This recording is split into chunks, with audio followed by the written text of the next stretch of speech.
It is January 29th, the year 763. It is probably either late Tuesday night, possibly it's the morning of the 30th, Wednesday morning. What has happened is you guys were chartering passage from Chalon-sur-Mer up to the island nation of Daraham. So you guys are currently in the hold of a ship called the Disgrace, and it is late at night. The party has turned in for the evening.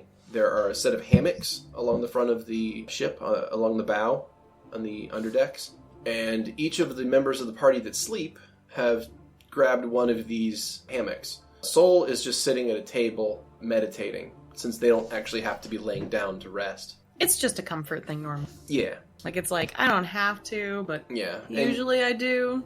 But things have been on my mind lately. And since there were only 4 hammocks, you graciously gave up a hammock to sit at the table. I know. Mm-hmm. They should all know how amazing I am to do such nice things for them. Mm-hmm. It was super nice of Sol to do that. So that puts us to sometime in the middle of the night. All right. Perfect.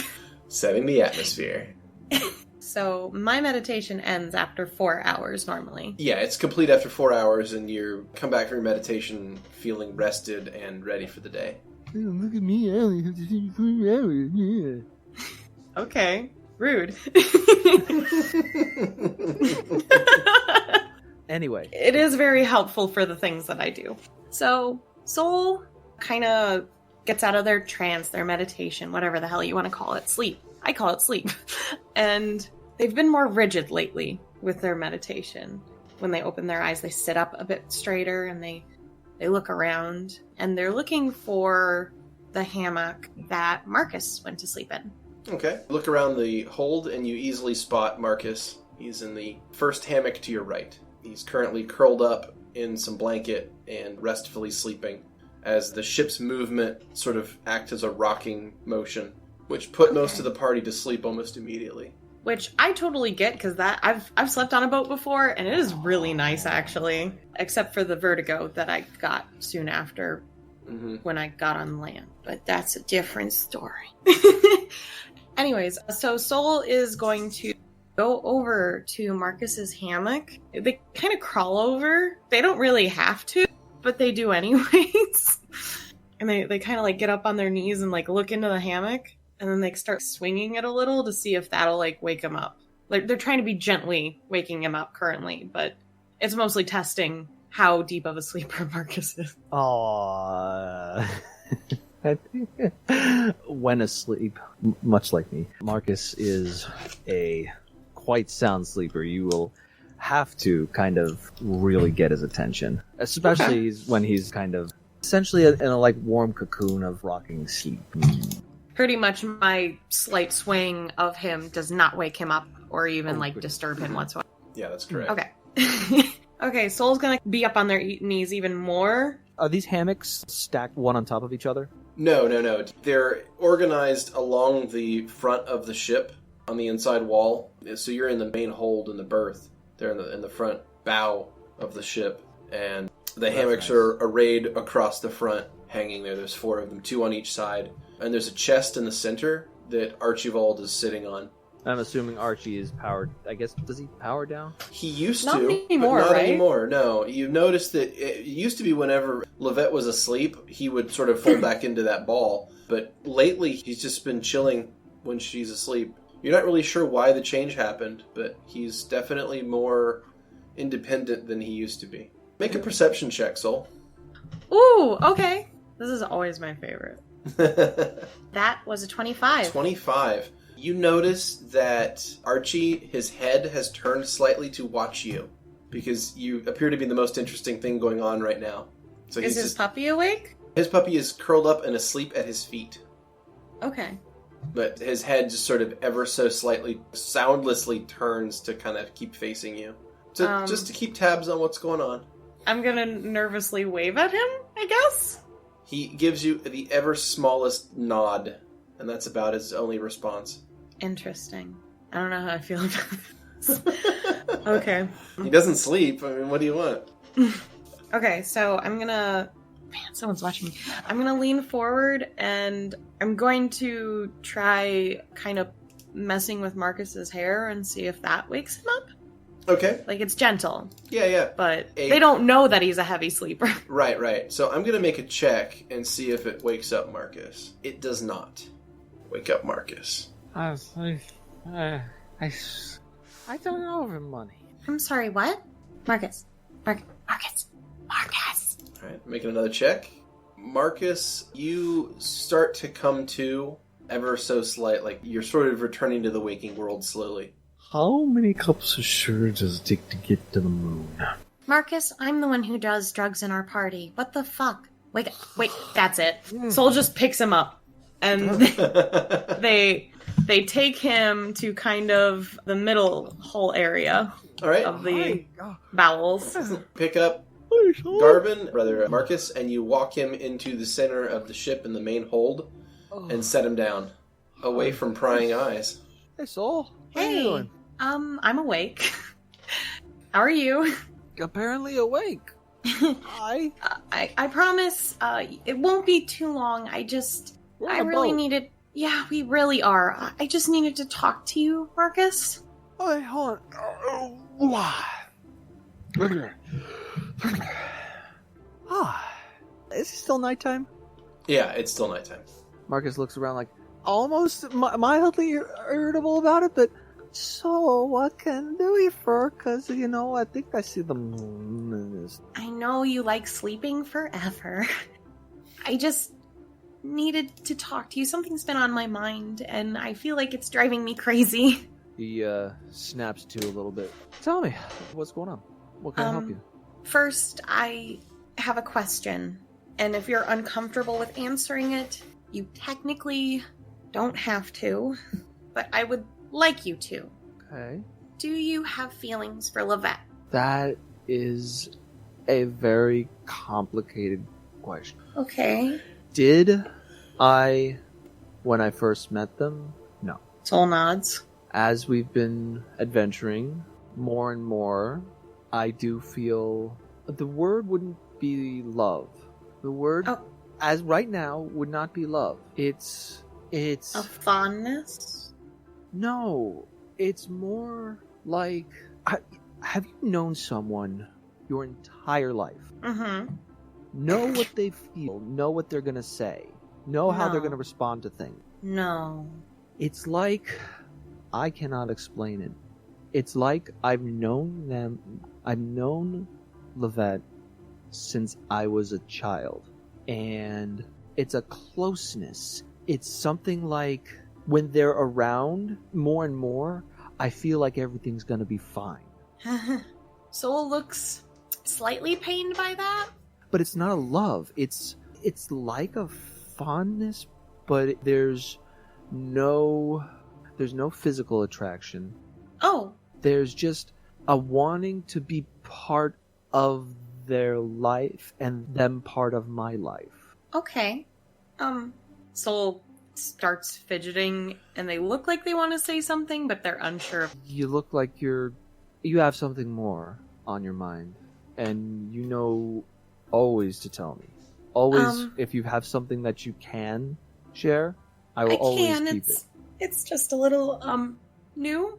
But first, I wanted to say that if you do at all ever have feelings for Lovette that's more, I think that's perfectly fine, and I would support you. But also, Marcus, how do you feel about me? Are you on your knees? You're kind of looking down the height thing, right? I'd like to imagine they kind of sat down once they put you down. Okay. Marcus reaches and grabs one of their hands in both of his and looks very deep into Soul's eye and says, "You are the most important person to me right now. Okay. On all the ventures that we've had, you've always stuck up. Most of the time. Well, I mean, when warranted, you've always believed me." Yeah. I mean, maybe not in the beginning, but I don't think either of us were in good terms with anyone in the beginning when we first met. It's been a long time, though. We've been traveling together a lot. Well, according to this time, we've gone a long while, but I know You have responsibility. I really wish you didn't. Soul tilts their head, but they're listening. I know that, given my situation, I need to get myself sorted out. Hopefully they can bind me to this meat sack. I really wish you didn't have to do what you have to do. And I understand that. I mean, what do you even feel? I just want to know. And Soul looks very frustrated. They mostly just want an answer, but they're unsure of how to word things better at the same time. Markus looks with the hardest pain in his eyes. That look of, not that I don't want to answer this question, but if I did, it may hurt your ability to do what you need to do. Soul, if you ever find that you don't have to... I was hoping that your half-sister would take your place, because my heart would follow you to the gates of oblivion. Is the fact that I'm going to be married, I believe the phrase is a deal breaker? Only reason I wouldn't try to steal you away from him is I know the importance of what you have to do. I mean, you don't have to steal me, but I mean, there could still be something. I don't know.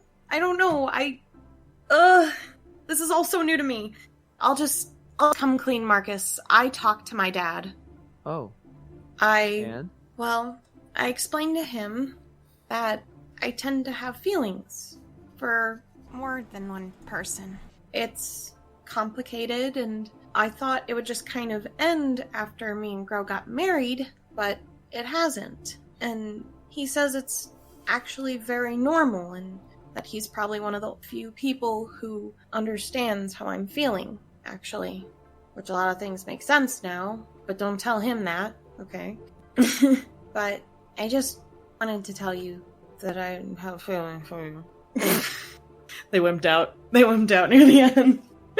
Markus takes one of the hands and puts it under Soul's chin, lifts it up and looks with as much love as he can, and says, "The feelings are mutual." Ah! Goes for the kiss.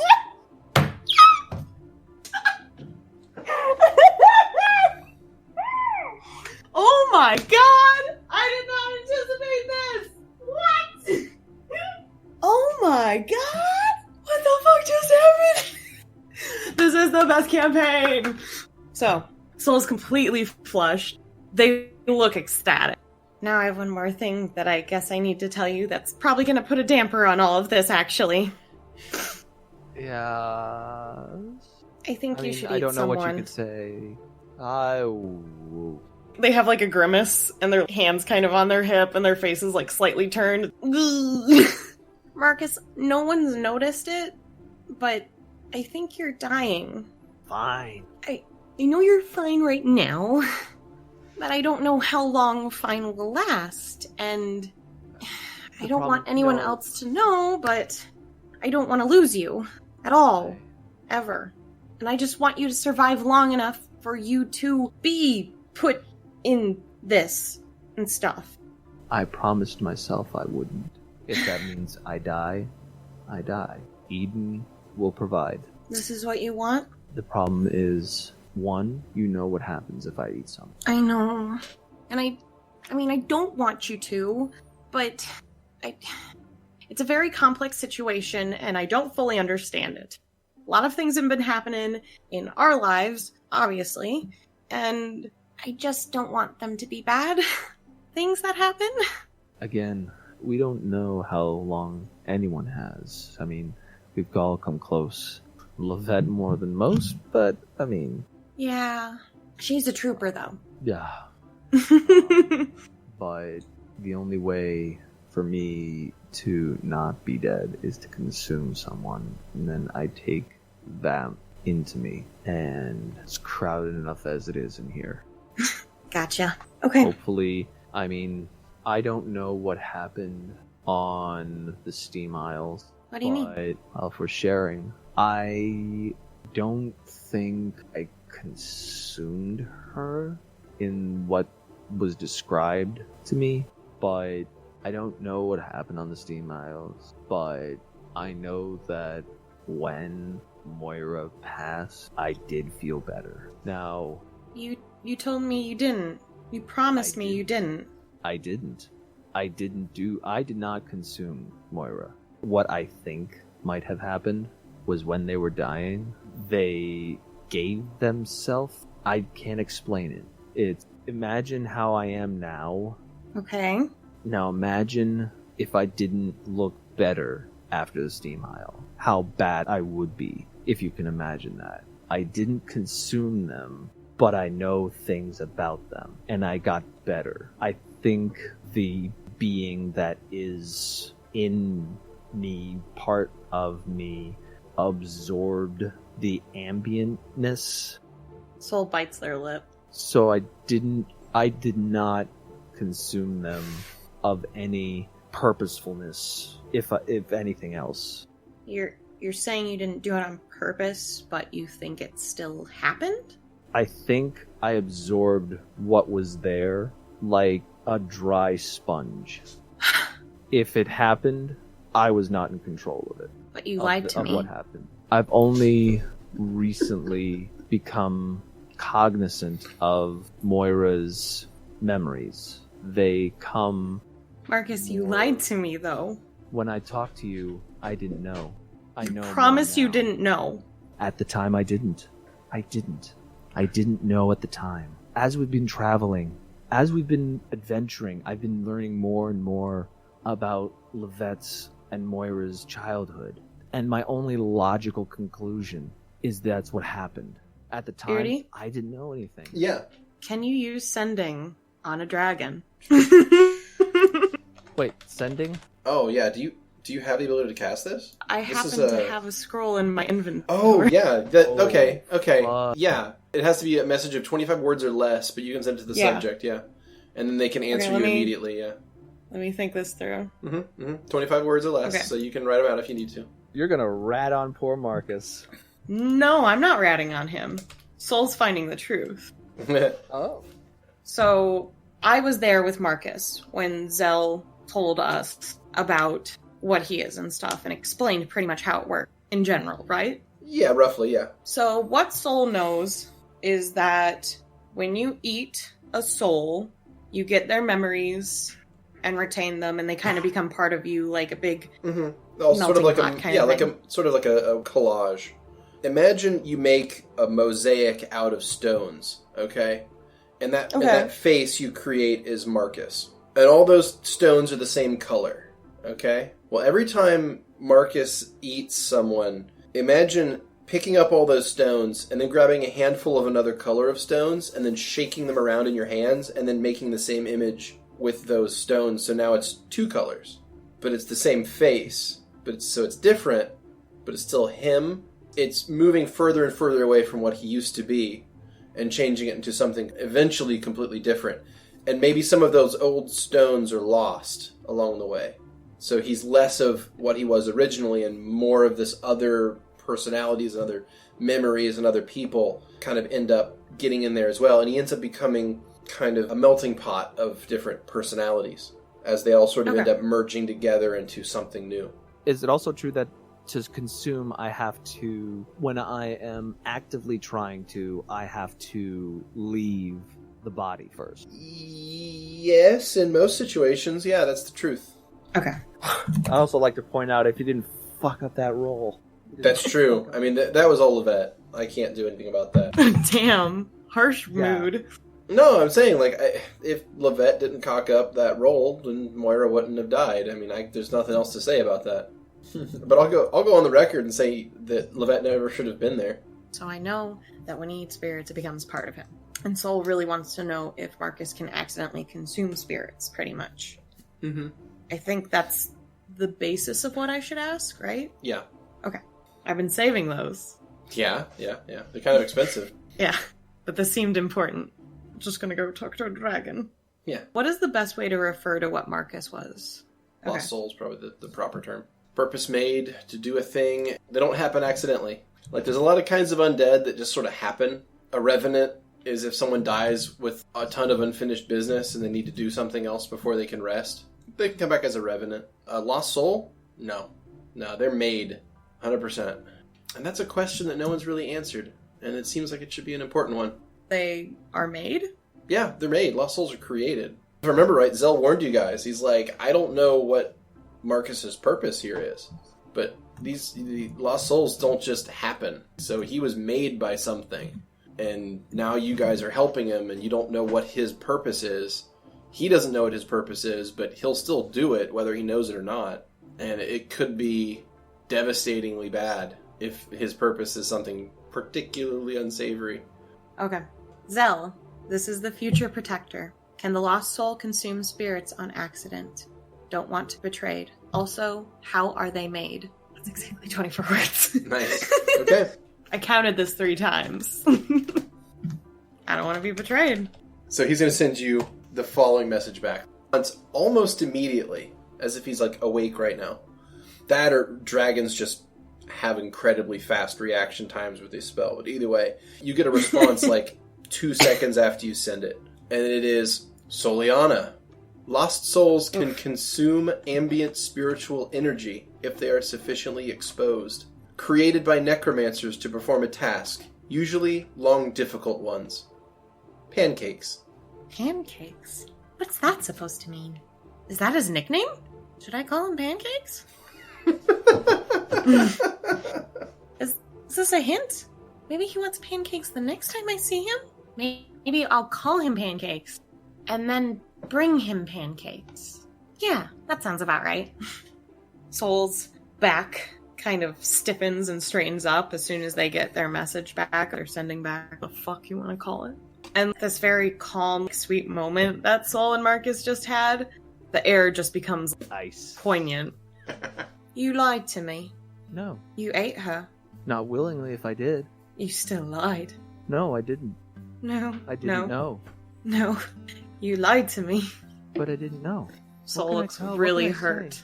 I know I haven't been the best lately. Everything's been very confusing. But in that moment, I was holding you. I trusted you. And I asked you right then. It's completely possible for you to accidentally eat people. Eat souls. How? It's just what But what lost souls can do. Zell explained it to us.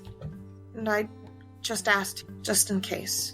If you think you're hurt, Markus is devastated because he didn't know that he could do that. He blacked out during that entire time. From when they went into that room till after I was out, not a memory. Not a single memory. But a lot of new ones after that. Exactly. But Markus didn't know until... how many months ago was that? I mean, you had an inkling that something had happened immediately.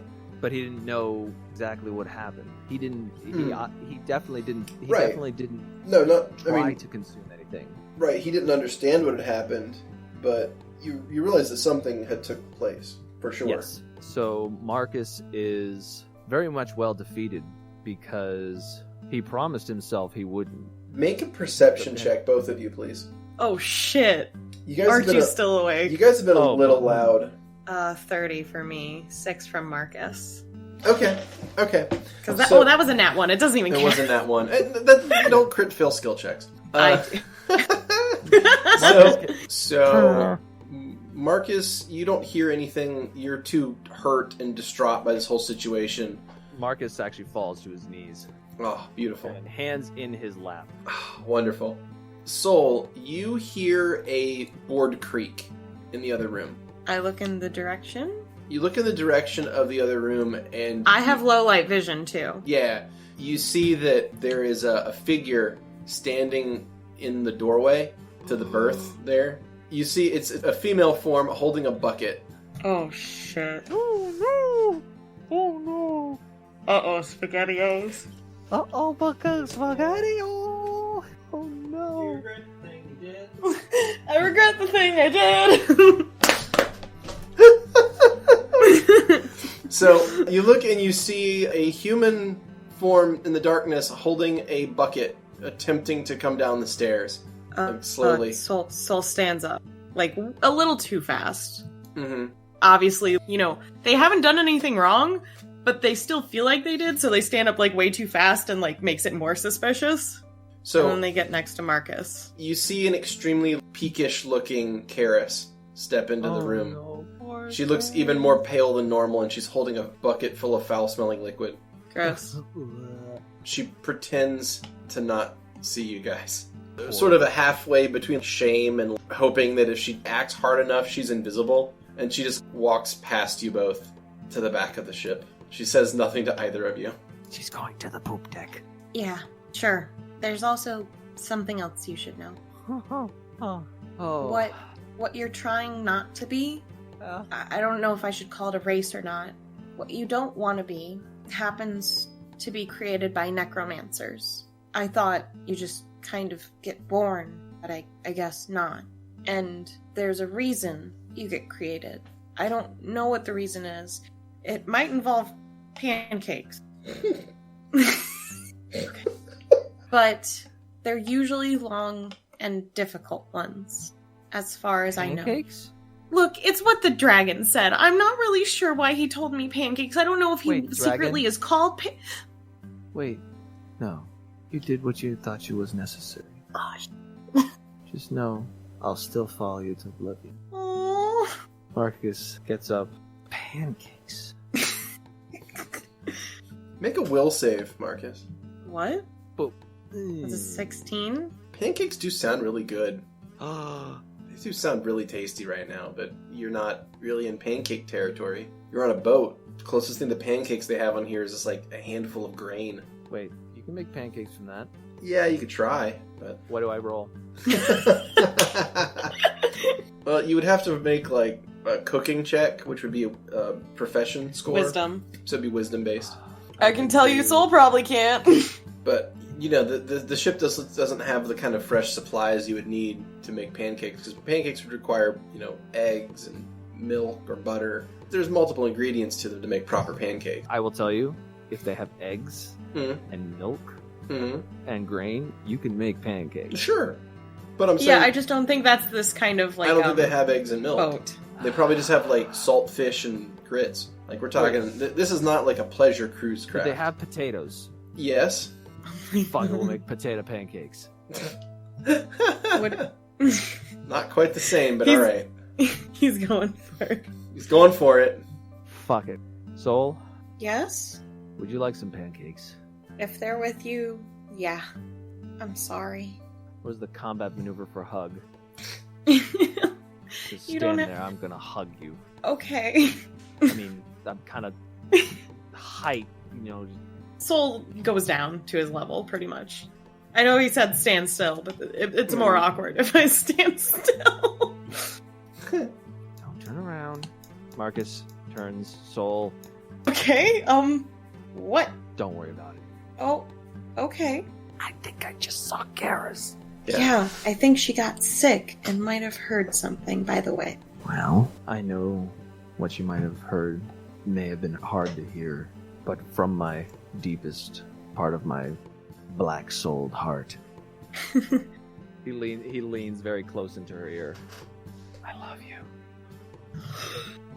Let's go make some pancakes. I need potatoes! Potatoes, I say! Soul has no response. They're dumbstruck currently.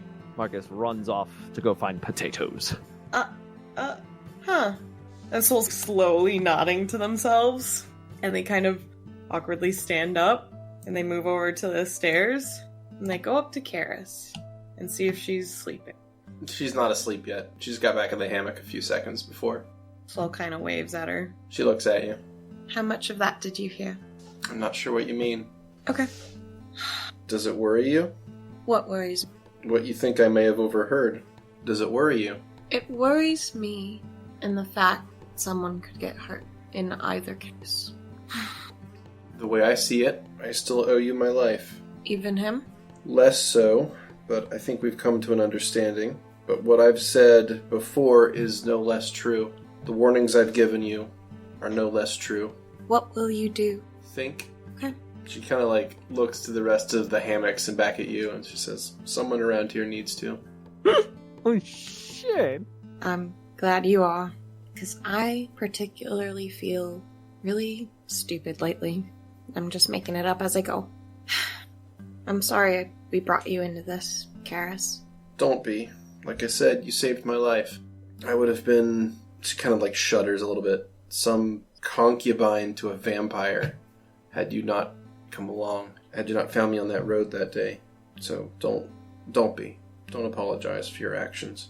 Okay, but I want to make you a promise. She nods. It's kind of a promise to everyone, but if I tell them this, it'll make their heads big, so... I promise to be better. I've been terrible lately, and all over the place. Well... I want to be better for you guys. You have a lot of pressure on you. I mean, it's understandable. But... I mean, I don't pretend to understand everything you're going through, but it sounds like there's more to you than you've let on. That whatever it is that you have this deadline about, this wedding, it's more than that. So whatever it turns out to be, know that you helped me, so I'll do my best to help you however I can. I really want to hug her. She would really like that. She knows where she is in life. Does she know about the deal you made with Corona? No. Okay. As far as I know. Okay, I don't think you ever told her. I think everyone had... No, Yeah. I didn't. Yeah, you never told her what the deal was. It's a bit of an oversight, right? Yeah. Markus is coming back up with... Just make a wisdom check, please. Oh, okay. I said the name. Your main. I said the name of the podcast. You did do the name of the podcast. Oh. So, okay. That's So, Markus, you made a wisdom check, and you got a nat 2, modifier with 3, so you got a 5. You come back with a Shittiest pancake. a handful, like a couple handfuls Is it of mashed like... potatoes? Well, it once was a potato, but you somehow managed to undercook them and burn them at the same time. They're like burnt on the outside and almost raw in the middle. If you were to take a bite out of one, I'll describe it if you want to eat them. Oh, fuck. They also smell bad. They smell like what Karis brought up in her bucket. Not that bad. Yes, Markus will take a bite. Markus will walk in and like... Okay, so the potato pancakes you whip together are somehow both burnt and undercooked. The insides are cold and raw, and the outsides burn your mouth a little bit, and they taste... It's a Hot Pocket. Yeah, it tastes terribly of, like, burnt potato, and the spicing is all wrong, if it exists at all. Probably doesn't exist at all. So it's probably just, like, plain potato mush that was Markus burnt. looks very, very, very defeated. So, what Soul's gonna do, since they can't hug Karis, they're gonna get really close. Mm-hmm.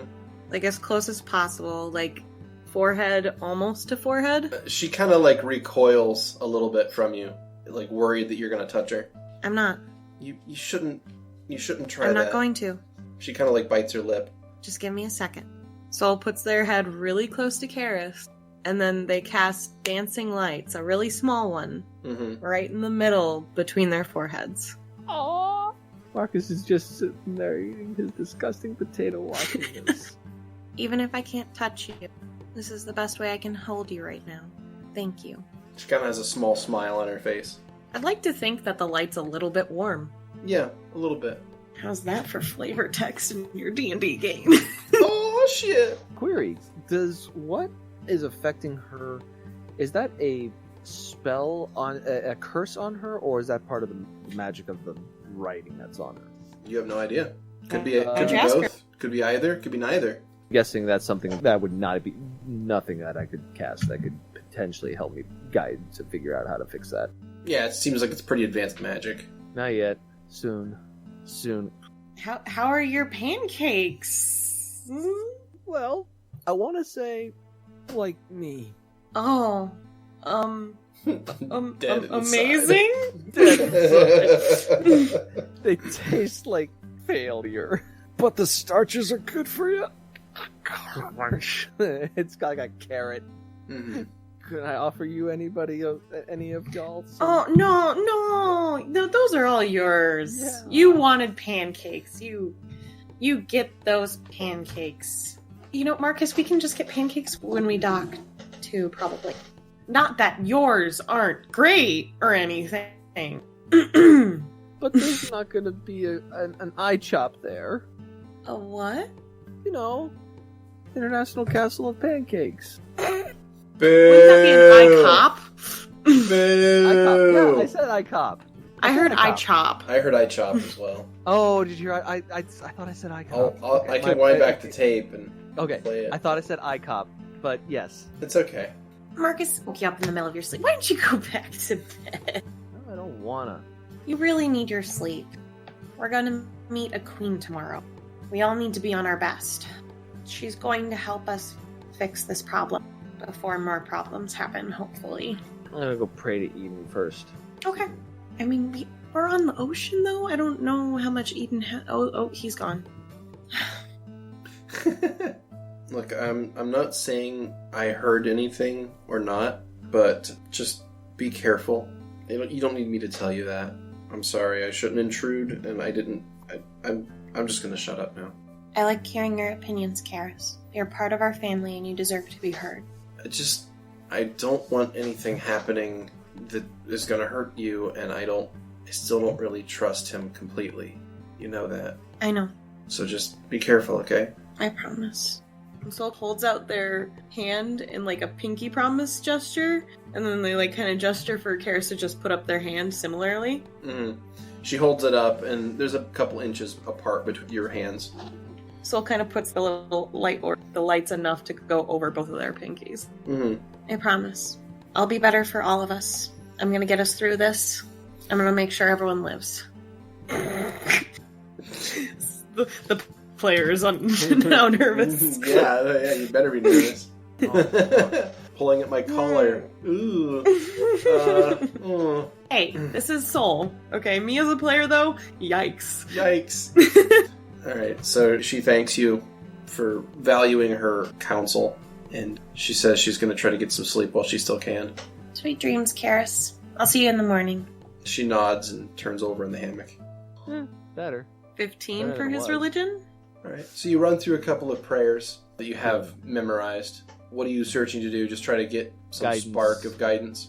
Some spark of guidance. Okay. Maybe something, because... You feel that Eden is distant right now. Maybe it's because Eden doesn't have a lot of sway over the oceans. That maybe that's the problem. But you're unable to feel out Eden close. Like, you feel Eden at a distance. Your powers are there, right? You can still use your spells and stuff, but something is keeping your deity's grace further away than it was when you were at that shrine.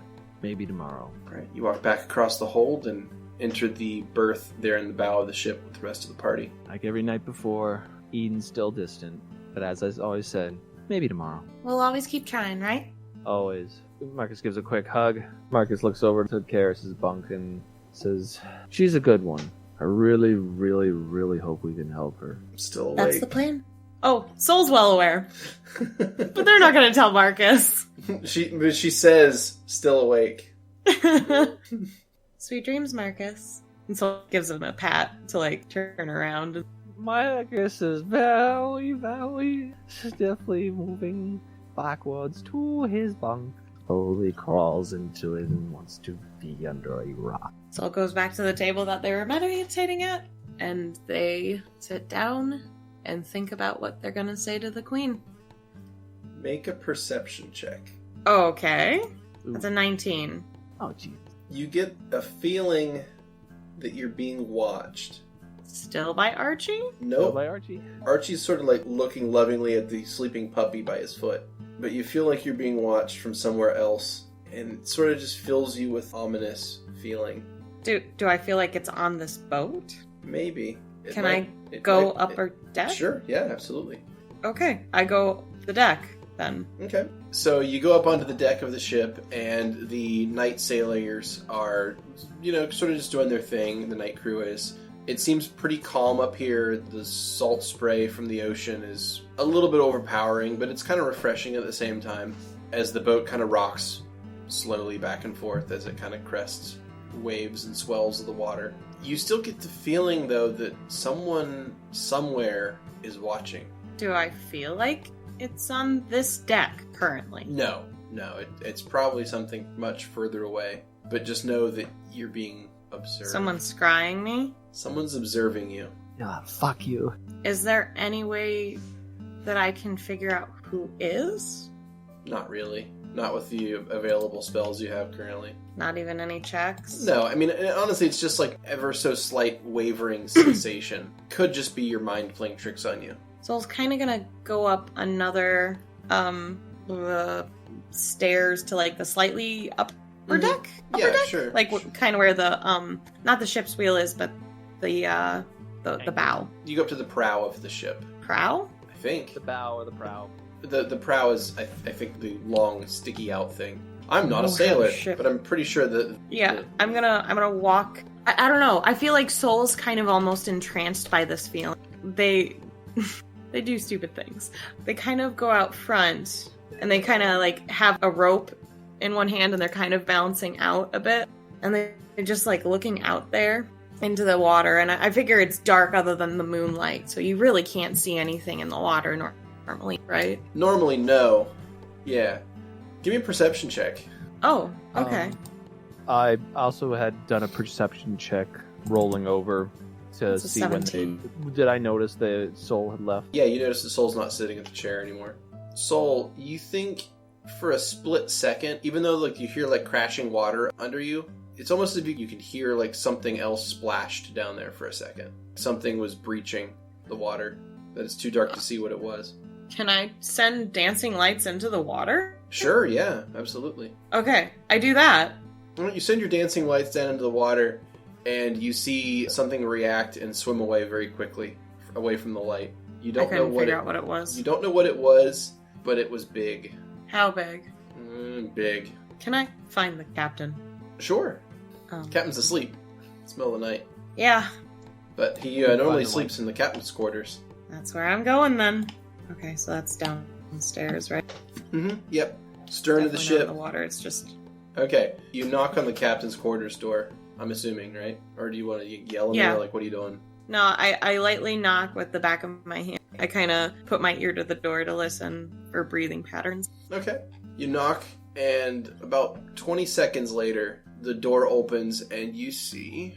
Suavo Van Gruffface. You see Captain Veers again, but this time instead of being dressed in his typical jerkin and armor, he's sort of just wearing his night clothes, so he's got like just a shirt and some breeches. Oh, does he not have a nightcap? No. Oh, lame. He kind of like squints at you in the dark, and he says, "What is it?" Soul looks concerned. I didn't want to tell your crew, just in case. There was something really, really big that I just saw in the water just a bit ago. Like, really big. An eyebrow goes up. It's dark out. Are you sure you saw what you saw? I threw some dancing lights down into the water. It fled as soon as it saw it, but I heard it slightly hit the boat, or breach, or go out of the water for a second. It just... Wait, do I still feel like I'm being watched? No. So after that thing fled? Mm-hmm. Okay. And before I did that, I felt like I was being watched. Look, I'm sure that you have some experience fighting monsters. I mean, you're an adventurer after all. But I've sailed this route 24 times just this year. It's not exactly a dangerous route, so I'm pretty sure we'll be fine. These waters are calm and safe. There's barely even any pirates around here. I'm not afraid of pirates. I just wanted to let you know, just in case. You are the captain. This is your crew. What happens is up to you. Well... But I'd rather you know instead of not and something terrible happening. Sure. What would you have me do otherwise? What I think you should do right now? Sure. Should we turn around and go back to No. Parthenay? No. Should we continue on toward Daraham? We have to continue. I have to meet the queen. I have to save people. He shrugs and says, sort of matter-of-factly, then I suppose we're already doing it then. Then I guess I'm going to keep watch for you. Well, very well. You elves don't need much sleep anyway, right? Nope. I'm all good for the night. Good to have you aboard then. Soul reaches out with like a gesture for like a handshake, but one of those where you grab the wrist. Weird, I don't know. Yeah. Okay. He returns the gesture. Sweet dreams, Captain. If you hear screams, we're all dead already. Sounds good. I'll sleep with my sword by the bed. Sounds good. Not too well. Soul No. winks and like heads back upstairs. Yeah. He nods and closes the door. All right. Soul's gonna go to the ship, and then Soul goes up to the crow's nest and puts a dancing light in like each corner of the ship, pretty much. 2 in the back, 2 in the front, kind of thing. Yeah. They're having it do a slow rotation. Okay. So that orbit the ship. Yeah. Okay. So it can be like their lookout. Sounds good. All right. So you do that for the remainder of the night. Yes. Okay. And Markus goes back to sleep. Karis tosses and turns and doesn't really get much more rest for the rest of the night. Poor shitty constitution, Karis. You guys are headed toward the port city of Hale, which is the capital city of Daraham. It's about 2 a.m. or so on the 30th of January. All right? When very suddenly there is a loud noise as something slaps against the hull of the ship. Something large has struck the ship. Either you've hit another ship or something. You're not sure, but there's been some sort of collision. I'd like everyone to make a perception check to see if you're awake after Okay, thanks that. for doing that for me, Beardy. Oh, wait, I am awake. You're already awake. You're currently actually up in the crow's nest on the center mast. And that is a 24. So you're awakened immediately by this. Oh, shit. All right, we have a 12 from Lovette and a 14 from Markus. Both of you are awake but kind of groggy. You're just kind of having trouble waking up. And then let me roll one for Harris as well. She bolts out of bed as well, getting a 24. All right, Archie stands up from his position. He was sitting on a chest next to the hammock that Lovette is sleeping in, which, by the way, you guys are all sleeping in hammocks. But Archie stands up from where he was sitting and looks to Lovette and looks to everyone else for some sort of guidance. And Vera's going to run to the top of the ship. Alrighty. Vera heads out the staircase there, popping up onto the deck of the ship. It is currently still dark out, but a few of the sailors that are on the deck are running to grab weapons, you think. They're moving around in some sort of panicked mode. Soul, I'm going to go ahead and roll a perception check from you. Okay. Soul gets a 31 on perception, and you immediately notice that Vera has now jumped up onto this deck of the ship. Okay, but I knew that the crash happened, right? Yeah, you felt it, and you're looking around to try to see what it was, but you're unable to locate it. Not even with my dancing lights? Yeah, you don't see it. It possibly came from directly under the ship. Oh. Can I try to send it there? Because it ran away from the light originally. Can I try to, like, worm it out that way? Yeah, okay. You focus your mind and you will those dancing lights further under the ship, and rather than whatever this thing is running off, instead the following is going to happen. 4 tree trunk-sized tentacles are going to breach the water around the ship. Oh, you've got to be kidding me. And they're going to start searching out and either grabbing onto the ship and, like, trying to crush it, or seeking out people to try to pull into the water. One of the tentacles immediately grabs a sailor and yanks him to his watery grave. Is it too late to go back into the ship? What would you like to do? I'm going to yell down to Vera and be like, go wake up the captain. He already knows something was amiss, but he didn't believe me originally. Where's the captain? He's in his room. I go towards the door that looks like a captain room. All right, Vera, you sprint across the deck to go down the far staircase down. And I'm going to have one of these tentacles make an attack against you as you make a run across the room. Oh, shit. Okay, so it got a nat 20. Yeah, all right. I'm going to attempt a combat maneuver then. So it's going to see if it grapples you. All right, so a large slimy tentacle slaps at you and attempts to grapple one of your legs. However, you were able to pull yourself away in just the right way to evade its grasp. However, it still does hit you for 15 damage. Gross. Yeah. Wow. All right. You breaking away from that, you manage to go down the stairs, and you end up in the stern of the ship by the door leading to the captain's quarters. I just ram into the door with, like, my body. The doors are actually already standing open, and you see the captain is standing in the room there, and he is currently standing right there in front of you, and he is slapping on his armor and gathering his weapon. What's he using? Captain Veers, he has a large rapier that he wields in combat. Oh, good. You already know. He kind of, like, looks up at you while he's fastening some belts, and he says, "Yes, I do. The men know what to do. Gather your friends, Since you're adventuring folk, perhaps you can help repel whatever this creature is. Well, I sure hope so. It seems quite large. He grimaces and says, they always are. Vera will shift into her mellifera's boon form.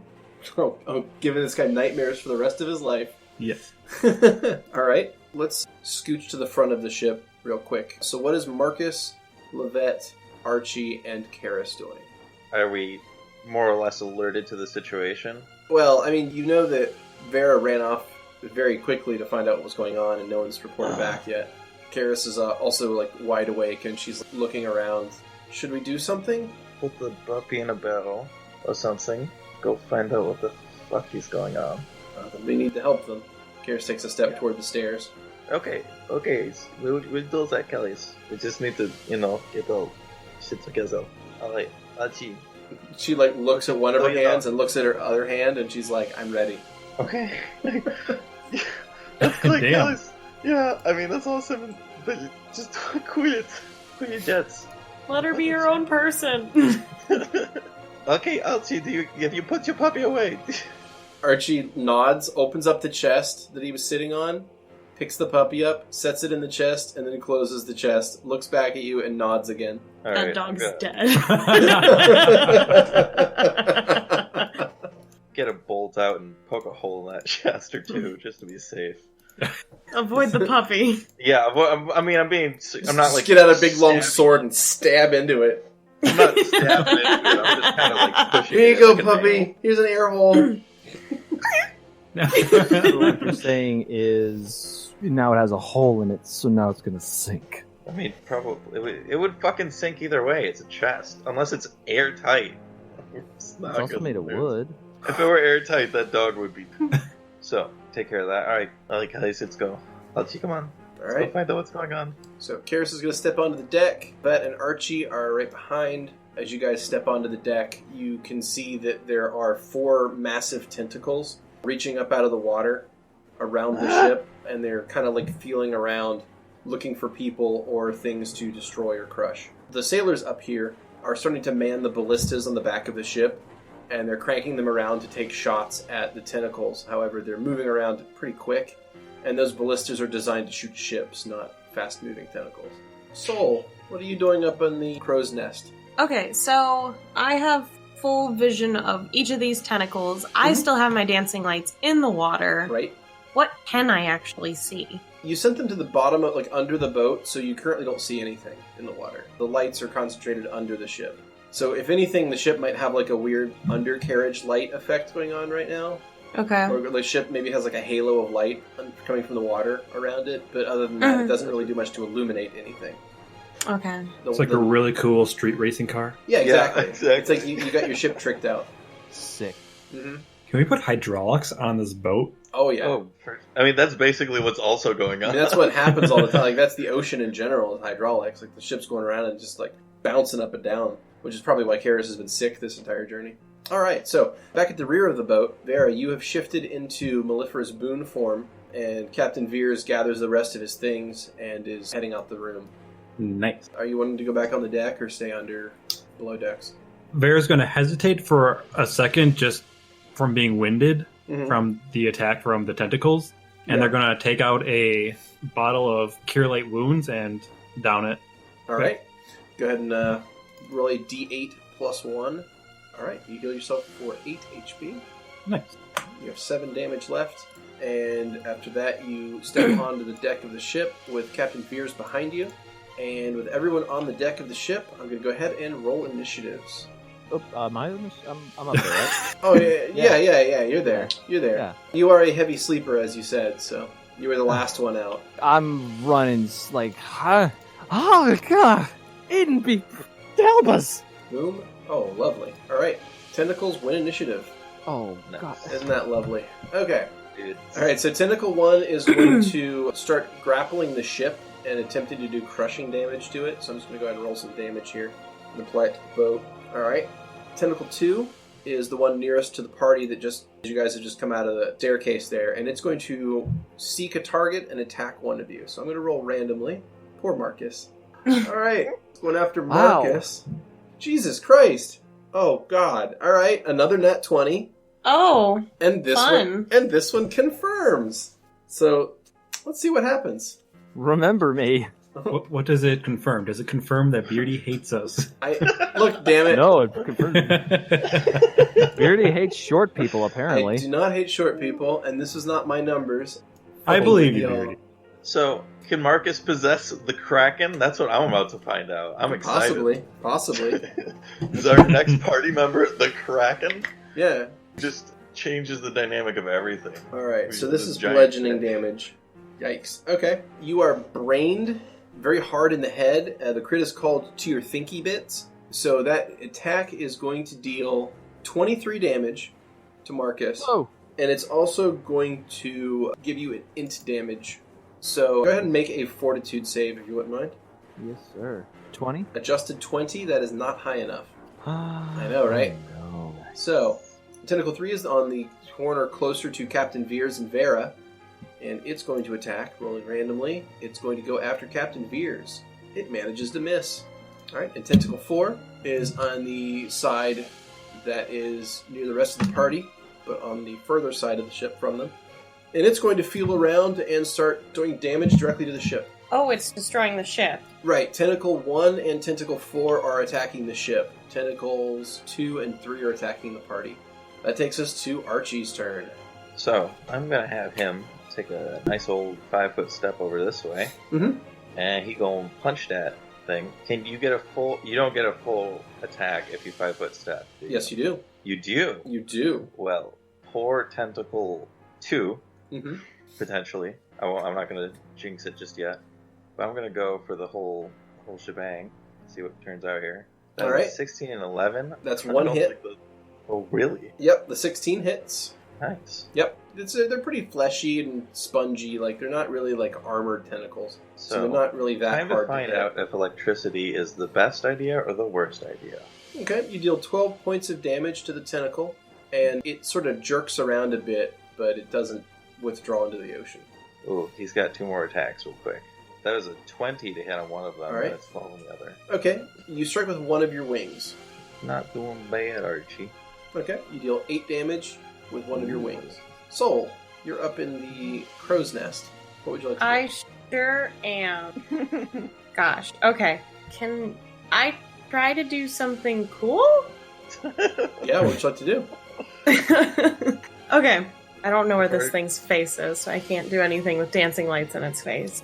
Okay, but to get down really fast, first off, I'm gonna cast Inspire Courage on everyone real quick, because, you know, y'all need that shit. Mm-hmm. And then what I would like to do to move off of the crow's nest and closer down, I would like to take off my mantle, my little, like, shawl thing I have, Yeah. and wrap it around a rope Mm-hmm. kind of thing that's leading down to the deck. Mm-hmm. And I would like to use that slide down so that I'm in front of Tentacle 4, that's the southeast of the ship, I assume. Sure, give me an acrobatics check. Yeah, that's called dance in my book. Then give me a dance check. All right. That was a 34. You get a 34. So you sling your shawl around a rope and you slide down with utmost grace. Go ahead and pick any space on the boat to land yourself in. Right there. All right. You land next to Markus, which puts you closest to Tentacle 4. That was the point. All right. That takes us to Vera.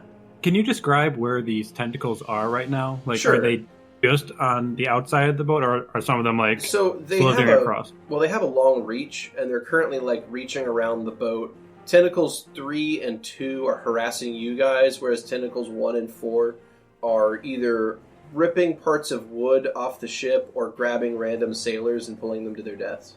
So they're sort of just harassing the general area, whereas 2 and 3 are making more targeted attacks toward you guys. Okay. But are any of them on the deck? Like, actually on the deck? Yeah, 1 and 4 are kind of snaking around the deck, grabbing things and pulling things into the water. 3 and 2 are arched up out of the water and then arcing back down and attacking. Okay, first of all, if I move more than 5 feet, will I get attacked by the soul? Yes. 3. You're well within its range of attack, so you're inside its threatened space. So if you were to move pretty much anywhere more than 5 feet, one of these tentacles is going to try to slap at you. Okay. So first I'm going to move 5 feet over more towards the middle of the boat. I'd like to make a husk spear, and I'd like to try to put it through Tentacle 4 and try and lodge it into the deck of the ship to see if I can stop it from moving. Can I try that? You want to use your Husk Spear spell to try to pin it to the boat? Yes. Go for it, yeah. Alright, and it makes its reflex save. Go ahead and drop damage on it, and it should take half damage. Alright, so you do 6 damage total, and I believe that since it's saved, it's not pinned to anything. Yeah. But you still did a little bit of damage to it. Alright, that takes us to Markus. Markus, you take another point of intelligence damage. Make another fortitude save. Oh, You just didn't make good enough pancakes. Alright. I mean, I feel like this has been a long time coming. I'm just trying to get Markus more into character. I'm sorry, Skrewy. Okay, well, first off, I just rolled a 20 on my fortitude save. Yeah, it fails. Go ahead. Fails. Jesus. Let's see. First off, would a Cure Light Wounds be helpful right here? To yourself? Yeah, to prevent aside from the health, would that help stop the ouchies of my poor brain? Possibly. You know what? Let's do a Cure Light Wounds. Alright. You heal yourself for 7 damage, and that stops the intelligence bleed effect that was on you. Hey, alright. Weird. You have a move action left. What would you like to do? I'm gonna stay right here. I feel... Alright. Lovette. I feel mostly safe. You're welcome. I'm going to climb up on Archie's back, place a roll of film under his neck, and hop back down. Or just mechanically say I'm not going to really go anywhere, and I'm going to cast full strength on him. You got it. Alright, Beardy, your turn. Sweet. Hell yeah. Alright. Karis is going to 5-foot step away from the Tentacle 2 and is going to begin casting a spell. And that's Karis' turn. Captain Veers is going to take a 5-foot step toward Tentacle 3, and he's going to make an attack with his rapier, and he's going to sink it deep into the tentacle, doing an unknown amount of damage. Tentacle 1 continues crushing the ship. Tentacle 2 going to attack Archie. It is going to miss. Tentacle 3 is going to attack Captain Veers, and it's going to critically miss. Oh, Ooh. All right. no. Good. Jeez, yeah. Critically missed on the on the NPC. Well, it still might hurt itself that way. It destroys the ship. Alright, so yeah, its attack is ineffective, and Tentacle 4 is going to search out a target, and it is going to go after Soul. Hi. Alright, it makes an attack against Soul, and it is going to hit. It's going to deal 7 points of damage and attempt to grapple, Okay. and it succeeds. Soul, Oh. you have been grappled by the tentacle, so it's trying to pull you toward the edge of the water. Guys? Uh-oh, Spaghetti-O! Now's not the time, Markus. Archie, you're up. Alright, so he is going to punch this thingy. Alright, Let's power it. okay, go ahead and make all 4 of your attacks. Woo! Oh boy. Woo! That's a critical hit. Yeah! Yeah, boy! Alright. Go, Archie! Go ahead and drop damage on that first. I have a feeling this is massive overkill. Yeah, it's enough. So you strike it a couple of times with some powerful blows, and it's going to withdraw underwater. Oh. Don't grab it. I've with seen his boss electric fights hand like and this. Rip it off. Yep. Yeah, so it withdraws under the water after taking enough damage. It no longer is effective at doing anything to the ship. You can 5-foot step still. Did you want to go 5 foot? You know, why not? Okay, so Soul, you have been grappled by Tentacle 4 and being pulled toward the edge of the ship. What would you like to do? Do I still have hands on my weapon so I can use it? You are still holding your weapon, however, it's going to be less than effective currently because your arms are kind of bound by this tentacle. So you can do a couple different things. You can make a grapple check to try to free your arm to make an attack with it. You can try to make a grapple check to get out of the grapple entirely, or you can make an escape artist check to get out of the grapple entirely. Or you can make a grapple attack to try to grapple the tentacle and kind of and suplex him. Yeah, and kind of get a dominant position in the grapple. You are the bard. You are supposed to dominate all the monsters. Okay, so what check do I use other than escape artist if I want to do the first doom? You'd make a combat maneuver. 6. You know what? I'm just gonna try to do escape artist. Might as Okay. well get all the way out. Sounds good. All That's you got- 14! You got a 14, and that is not enough. So Nope, you're- didn't think so. Yeah, you're not quite able to slip out of the grasp of the tentacle. All right, that's going to take us to Vera. That was my turn. That was your So- turn. Oh. So Vera's going to run towards the tentacle that is grappling Soul Okay. and just drive their sickle into the tentacle. Okay. So on your way, that is going to provoke from Tentacle 3. Yep. So it's going to make an attack at you as you try to go and rescue your friend. Oh, we're friends. Does hit. It's going to deal 10 points of damage and attempt to grapple you and fail. All right. Good. So you move across the boat and you are now in range of the base of Tentacle 4. All right.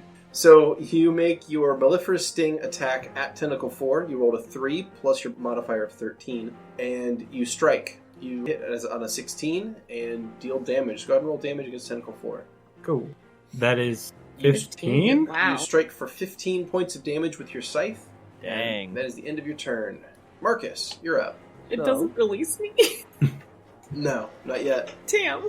I am going to just do a bless. Okay, so target all allies and then manually target probably Karis. And alright, you apply the Bless effect and cast Bless on everyone in the party. Nice. There we Yeah. go. Okay, you have a move action left. I stay central. Alright, Lovette. I got you. I'm gonna pull out that little suitcasey deal from before that unfolds into like an exoskeleton, run it behind Vera, slap it on her back, cast full strength on her as well. Alright, Yeah. okay, you applied full strength to Vera. Alright, Karis' turn. She finishes casting that spell, and she is going to fire off a ghostly hand from herself, and it's going to go down toward Tentacle 4. You do not fuck with the hive. Alright. Got a new religion? That's on you. Okay. Well, I mean, that's the closest thing we have to a team name right now. The hive? Yeah. Oh, Alright. God. I mean, it is what it is. Shut up. Alright, so the Tentacle 4 is going to get struck by a ghostly hand from Karis, and it's going to drop Soul and slink back under the water, horribly damaged. Alright, Captain Veers is going to chop Tentacle 3 one more time, and it is also going to disappear under the water. Oh, here it comes. Here comes the big bad. Heel. Here comes the heel. And Tentacle Oh, no. 1 is also going to slip under the water. Archie, you have Alright. initiative. Center of the boat? Yeah, no, he's gonna stay at the side, and he's going to hold his action. If anything else comes up by this side, he's gonna full attack it. Okay. Soul. I'm gonna go and be over by Karis. Alright, move over 20 feet to the center of the boat. And just in case, I'm gonna use Mirror Image on myself. Okay. What you're going to want to do is roll 1d4 plus 1. Okay. 2! Yay! Awesome. Cool. Great. Oh, wow. All right. So you create 2 mirrors of yourself. Mm-hmm. Still Last 3 souls in total. level. Yeah. I'm doing what I can. Alright. I just wanted to... Okay. And you have 2 mirrors around yourself. So if anything attacks you, it's got to roll a 1 in 3 chance to hit you. All Sure right. does. That's going to take us on to Vera.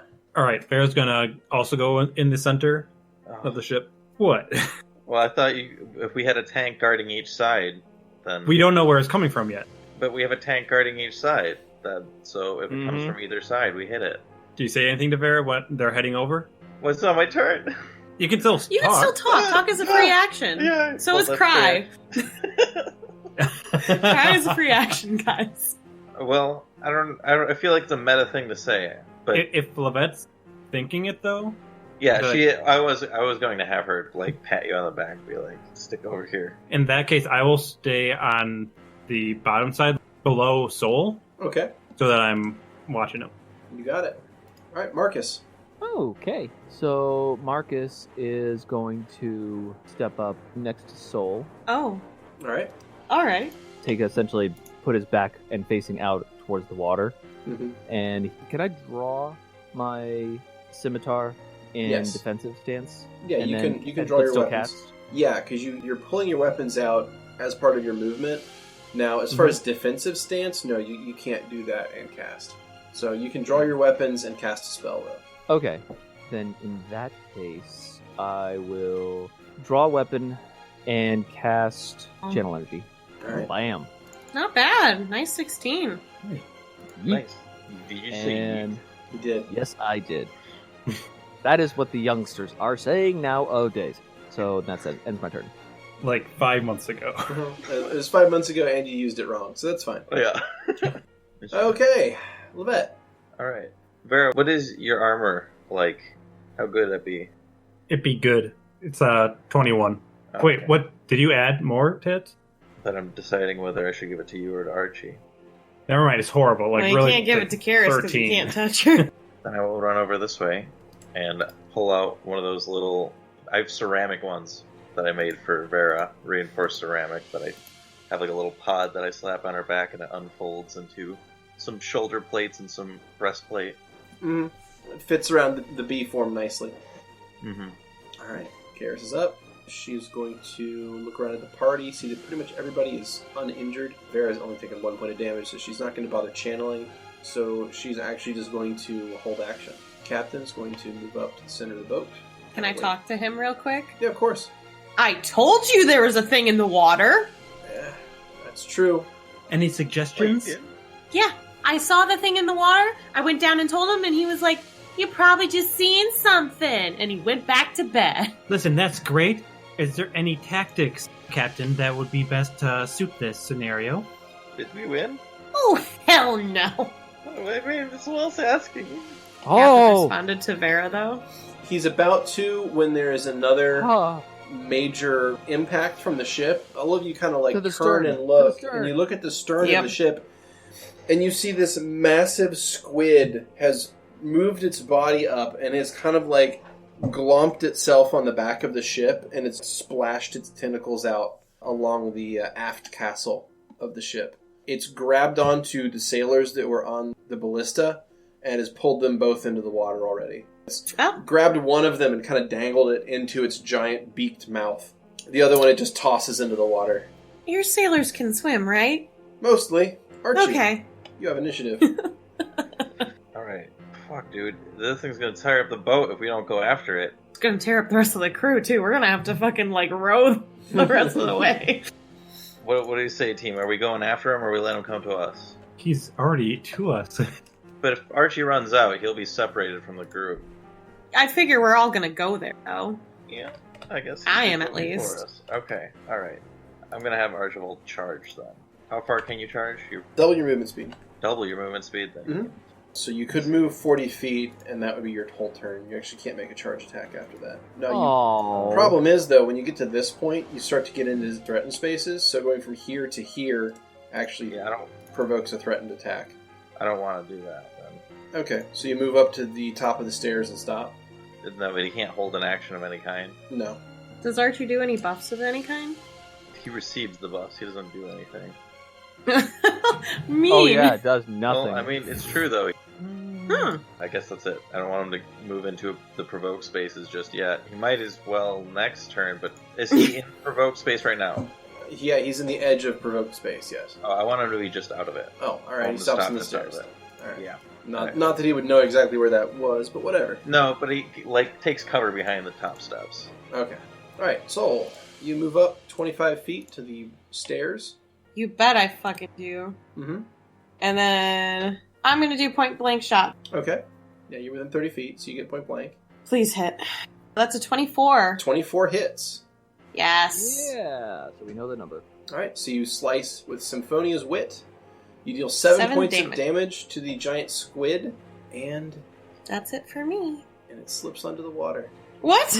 Uh-oh. Oh, one of these fights? This is the worst. Alright. Vera, the squid very suddenly disappears under the waves. Well, shit. Almost unexpectedly quickly. I was going to move over right here, All right. right next to Lovette, in the Mhm. middle of the ship. Yep. So, any advice? Captain says, I've never seen something quite that large attack a ship like this, but I've also never seen a monster flee that quickly from combat. What was your weapon made of? What? Whatever My weapon? Silver. As soon as you struck it, it fled. Magic, silver, music? Your weapon's made of music? Well, it makes music when it hits things. That's not... Okay. But... Well, they're not wrong. Oh, they definitely are. No, it makes it... I mean, Twang is music, isn't it? But it's not made of... Alright, Sounds good when it hits things correctly, guys. Tokens unlocked. Wait, really? Really? Okay, I what really was don't the creature, feel- though? It was just a giant squid? Mm-hmm. It appeared to be a giant squid, yeah. Did it have any significant look that made it look different than just a fucking squid? No, it looked like a natural squid. It was huge, right? It's a giant squid, but still, it's a naturally occurring ocean creature. Now, what is strange is, roll a nature check. Anybody who has knowledge of nature. Okay. That's Sure a 20 don't. for me. Unnatural 20. Yeah. So, you get a 20, and it's a Nat 20. Nat 20 for Vera. All right, cool. So, you both know very well that giant squid don't just attack ships. That's not a thing they do. They don't just prey on boats, especially something that much bigger than they are. Like, if they're going to go after a boat, it might be like a dinghy or some shit. Like, they don't go after a giant sailing vessel. Maybe a kraken might, but this thing was not a kraken. This was just a giant squid. So they'll eat fish or sharks or porpoises, sometimes small whales, but definitely not a boat. It's not really worth their time, and it's ultimately kind of dangerous. So the fact that this thing attacked the ship at all is sort of strange. But the fact that it disappeared very quickly is just as strange. Vera is also going to be looking out, seeing if she can see any of the sailors that fell. It appears all of the men who were tossed into the sea are lost to the dark. Aww. You don't hear any voices, and you don't hear any shouts or sounds of swimming. So it's possible that the squid, either during the fight or just after it fled, went around and cleaned up the mess. Can I at least send some dancing lights out just in case we can see anybody? Oh, of course, yeah. So aside from some reddish areas of water, you don't see any people. They are. Captain, I have some bad news for you. Yeah, I think I know where you're going with this one. I'm sorry. No, I should be apologizing to you. You were correct. Yeah. If I had moved on your word earlier, some of those men might still be alive. So, who's running the ship now? There's still lots of other sailors. It's a decent-sized crew, and only about probably 4 men died total. So okay. There's still enough people. I thought they were dying in troves. No. So he goes up and takes the wheel, and he says, I'll pilot the ship myself to get to the rest of the way to port. I'm not going to sleep after that anyway. Soul gestures to the rest of the party. I think you guys should still get sleep tonight, though. We are going to meet a queen, and we gotta be on our best. What could have caused that thing to attack us, though? Wasn't it hungry? Can I ask the DM something? Yeah, what's up? Did I feel like I was being watched when the squid was around? Yes. So it was the squid. Yeah, sure. Can I do like an insight check or something? You can lore master Giant something. squids wouldn't attack Give me this size.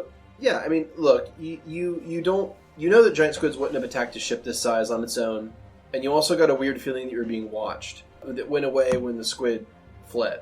Yeah. So, you're not sure, but whatever was causing it, you don't think the squid was in control of the situation. It sure fucking wasn't. And I was telling the stuff that I know to Lovette. Lovette did not know, correct? She didn't even make a roll check. No, I didn't. I don't have nature. Oh. That's unfortunate. Why would I have knowledge nature? I don't know, I just have all the knowledges. Fucking bards. Yep. Or bards fucking. That's true, too. Not allowed. Not in this world. Whoa, what do you mean? You said Not it. allowed. That's the rule. Yeah, that was the bard rule, remember? Wasn't it? Or something? What? Bards fuck all the time. What are you No, talking bards about? don't fuck each other. Yeah, that's Yeah, no, that's that's what an I'm saying. Okay. that's an own goal. There's no point. Why don't you guys go back to bed? I'm gonna stay up in the crow's nest and keep watch for the rest of the night. I've already gotten my hours I need. You sure? Yeah, I've had 4 hours. Markus probably needs a little bit extra anyways. I am wide the fuck awake. I look at Marcus's bleeding brain. Are you going to be okay? What? Your head's a bit, swollen around the side. Right there. I think that's normal for him. That's not supposed to be that squishy, is it? No. Marcus, maybe you should rest. But pancakes. We will make pancakes when we get to dock, or find pancakes. I don't know. They still sound good to you, right? Delicious. Why are pancakes important right now? Look, the dragon said pancakes. The dragon? I might have recently talked to Zell. What? Uh-huh. doesn't believe me? You bitch! When? How? Why? I might have had a scroll of sending on me.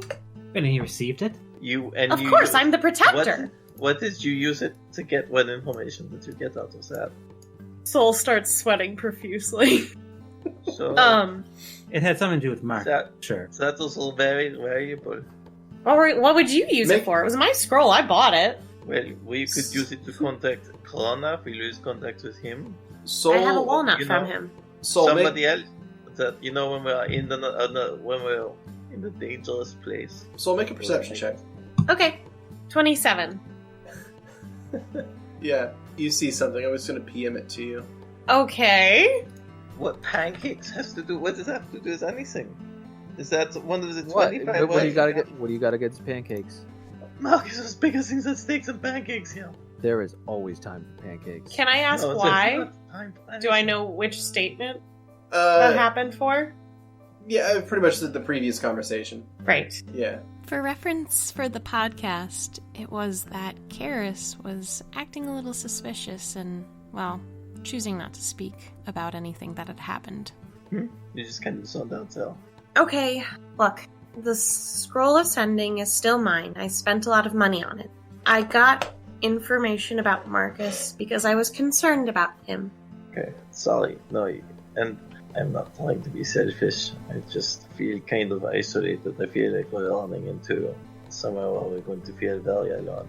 I mean, maybe we're in a different world, but I think the Queen's going to be very welcoming to us. If anything, she should be on our side. We're on the side of keeping the world existing. So, I suppose. Not everyone sees the big picture, so I think she sees a lot. I hope so. She does have a lot. This is true. One who happens to be my prisoner still, even though he's not here, still technically my prisoner. Yeah, I don't know if we should open up with that one. If I see him, I will. Maybe Look, we he should- promised that I could tie him up, and then he left. Okay, first Wait, what of kind all, of promises? What do you mean? Never mind.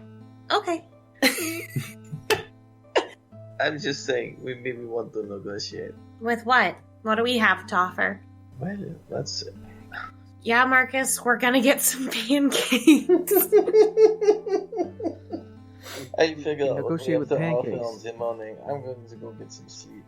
Please do. I go. Everyone down, needs their full hours. All right. Go into the chest with the dog and sleep in there. Jesus. Inside the chest? Yeah. Wow. You got all your fear. That's very bold. Holy shit. Not afraid of mimics anymore, I guess. Oh yeah, I guess that's a good point. Well, she's really tired. I'm All right. really tired. So you're gonna wake- It's been a long time. It's going to be Yeah. the worst Wake wake-up up call. absolutely terrified. yeah. You're like, I've been eaten by a mimic! Ah! And then the dog starts fucking barking like crazy. Actually, a very good alarm system. That's how you think of it. Yeah. All right. So the party goes back to where they can sleep and rest and what have you. And the morning continues along until you guys, by morning light, so around 7 a.m., you guys arrive in the bay leading to the city of Hale. You can see this green island in the distance with like a spine of mountains in the distance, forests. Like I said, the island is like dotted with these lush forests, and there is an enormous port city you guys are heading toward, the port city of Hale. And here is the island itself as you approach that. It's beautiful. It's very gray. Well, I mean, I can change the ground color, but it's very verdant. I'll say that. What's Okay. the little town over on the other little island? That's not where your eyes are at. You're at the town of Hale, which I'll reveal right there. Ooh. Which is the capital of Daraham. There's a river nearby, and it's got a pretty large port facility built. Hail to the queen, indeed. Mm-hmm. All right, so the ship comes into dock, and the captain is thankful for you guys who've been on there to help ward off that monster attack. He still says he has no idea why it would have attacked a ship like that, but he's glad you were there to help fight it off. He wishes you luck in Daraham and hopes you find whatever it is you're looking for out here. Soul holds out their hand to shake his, like earlier. Mm-hmm. He shakes your hand graciously, uses his offhand to kind of like take your hand in both of his, and kind of also bows his head to you as he does, and thanks you for your help. Thank you, Sal, for your patronage. And before we go, do you have any recommendations on, once we're done here, how we get back? Are there no druid circles here? He shrugs and says he knows of no such things in Daraham, but many of the ships here often travel across the channel. All right. So it should not be all that difficult to charter a smuggler to take you back to the mainland. Sounds good to me. If that is indeed what your plan is. I don't know what our plan is. We don't really function on many planets. We function on getting to places without dying.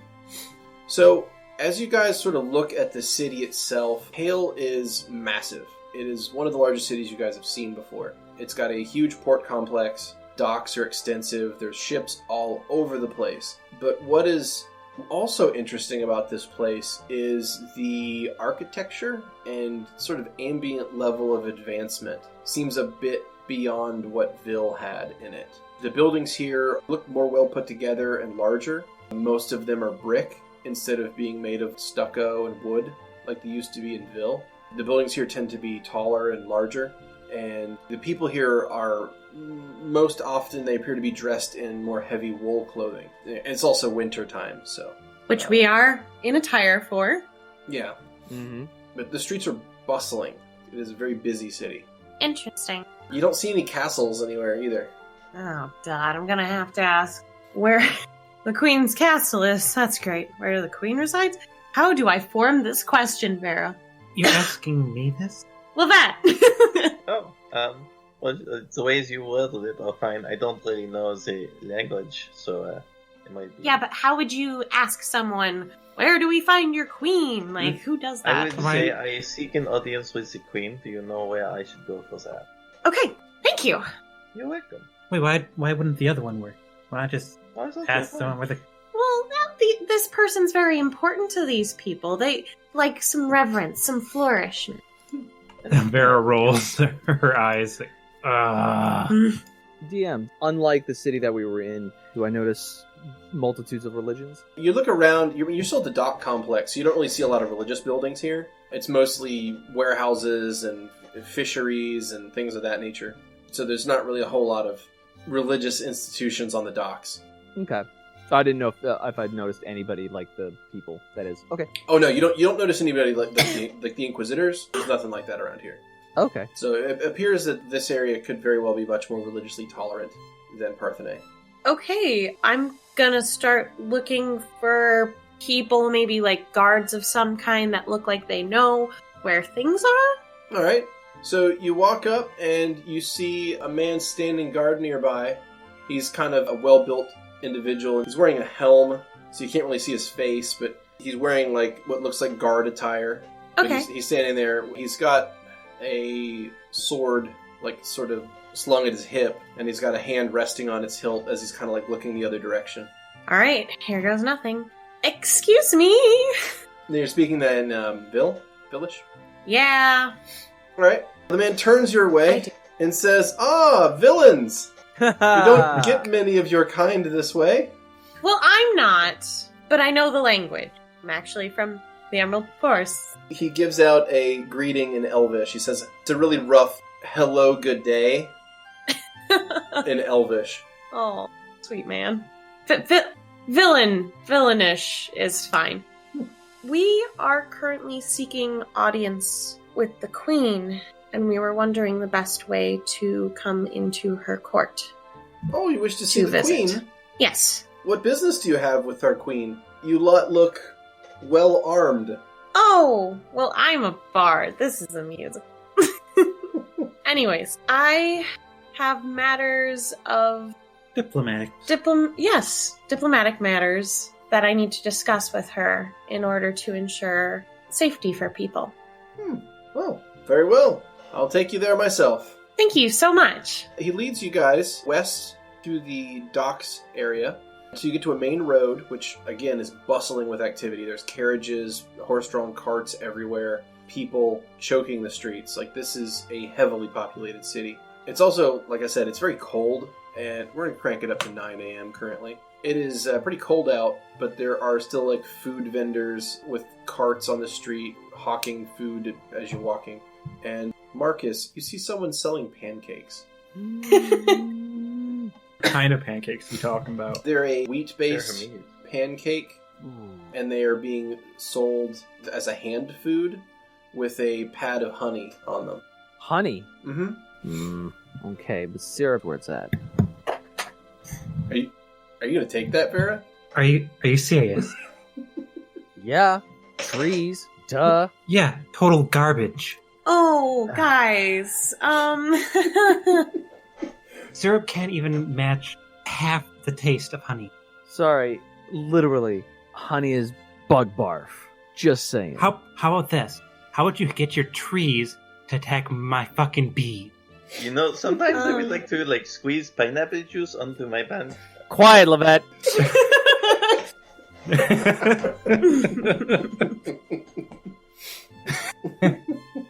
Soul goes over and pats Lovette on the shoulder. Let me tell you. Comfort her. Let me tell you.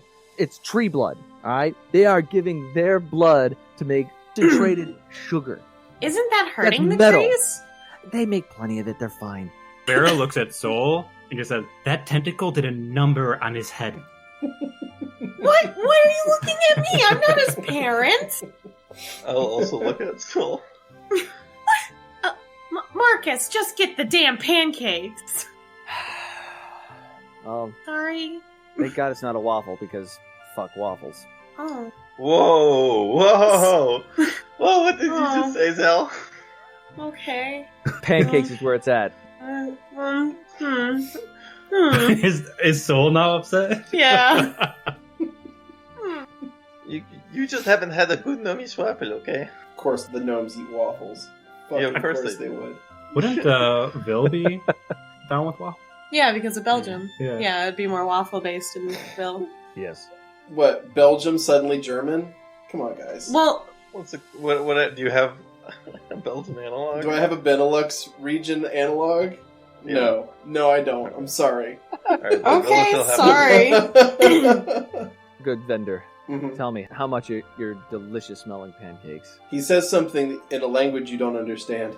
I point to the pancakes and give the coin kind He of holds rub up 2 fingers. together. I show him 2 copper. He takes the 2 copper, places it into a slot in the top of the cart. Little box there? Yeah. He takes out one of these delicious, fluffy pancakes, takes a long, wide, dull knife, reaches it down into this container of this buttered honey concoction that he's created, slathers it across the pancake, and then just hands it to you. How good is it? It is fresh, warm, and delicious. I tip even him to a Markus, silver. it's delicious.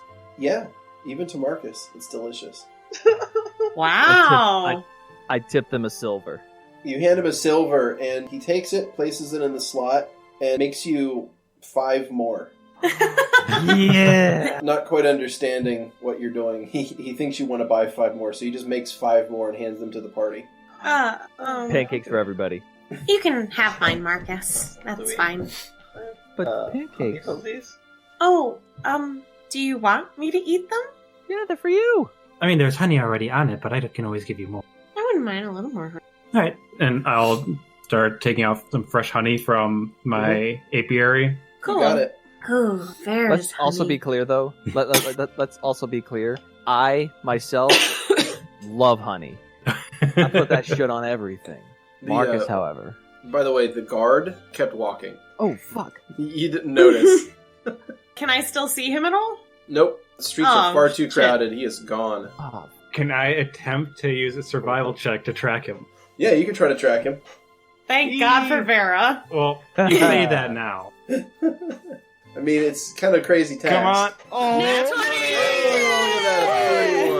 at that. 31. Okay. So you notice the exact style and size of his boot, and you start tracking his footsteps, and you're probably moving slower than he was, but you're at least following in his footsteps, and you come out a little ways to the north into this large open forum area, and there is a single statue. There's a massive pedestal in the middle of the forum with a huge statue on of a beautiful looking female wizard standing there, and it's all done up in like alabaster. Ooh. Yeah, What did you just call me? Whoa! Yeah. So it's like this incredibly white marble statue sort of looking thing of a female wizard. She's holding up like a staff in one hand and an orb in the other. And it sort of dominates the whole forum. It's a really, really beautiful statue. But on the other side of it is a really, really huge looking palace that is highly ornate and has a little fence around it with guards posted around the fence. They all look like they're wearing like ceremonial armor. Like they're definitely not meant to actually fight, but they're there just as a gesture of strength. Gotcha. Alright, Soul kind of admires the statue for a bit, and then kind of turns and they have a really serious face on, and they go towards that building, which I assume the footsteps lead to. You hear a whistle. I'm not turn. even going to make you make a perception check. It's quite loud. You hear a whistle. I turn to look where it's from. My ears are huge. Yeah. So as you're walking toward the palace, you hear a whistle coming back from the statue, and sitting on I said the whole thing's on this huge pedestal. Sitting on the pedestal with their legs kind of dangling off the edge is a familiar face. I knew it. Soul, 180's their turn. Like, it's right on their heel.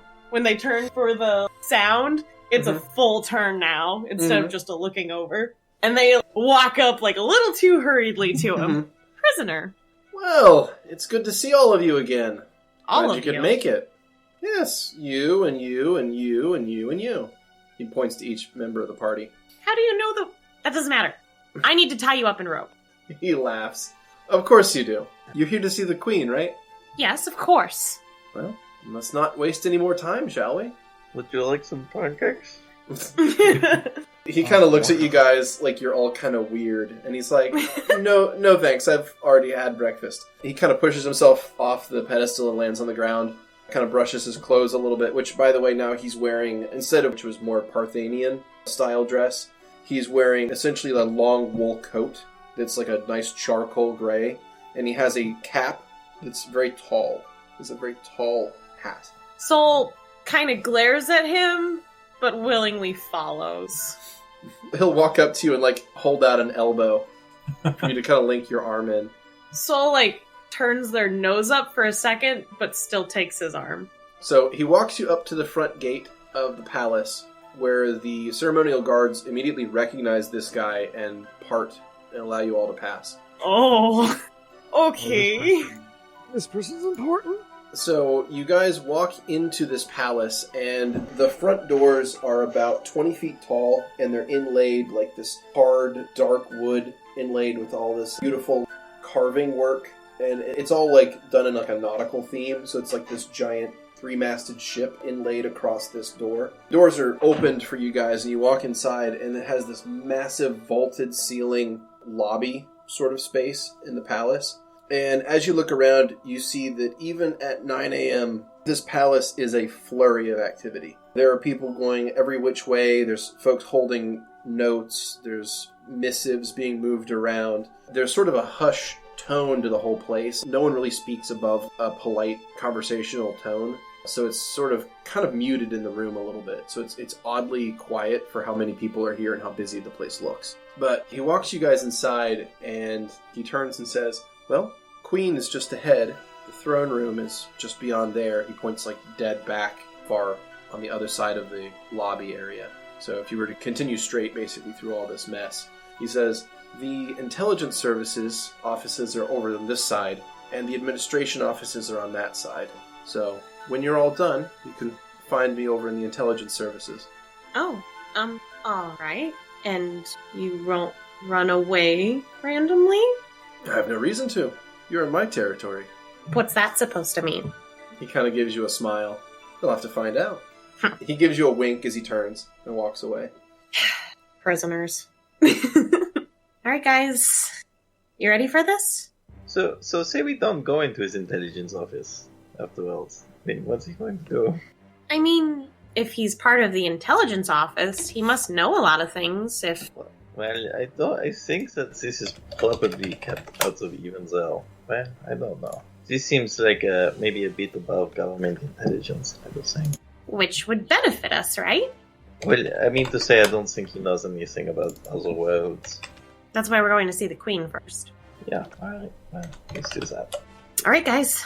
Give Archibald my pancakes. He's got a dog in one arm and pancakes in the other. Yeah. Alright. Soul kind of brushes themselves off as much as they can, fixes their attire, shoulders back, the most prestigious air they can do, and they're still dressed in a noble person's clothes, so this is the best I can do. Alright. And they walk forward towards the Queen's area. Okay. Everyone else following along? Of course. Yeah.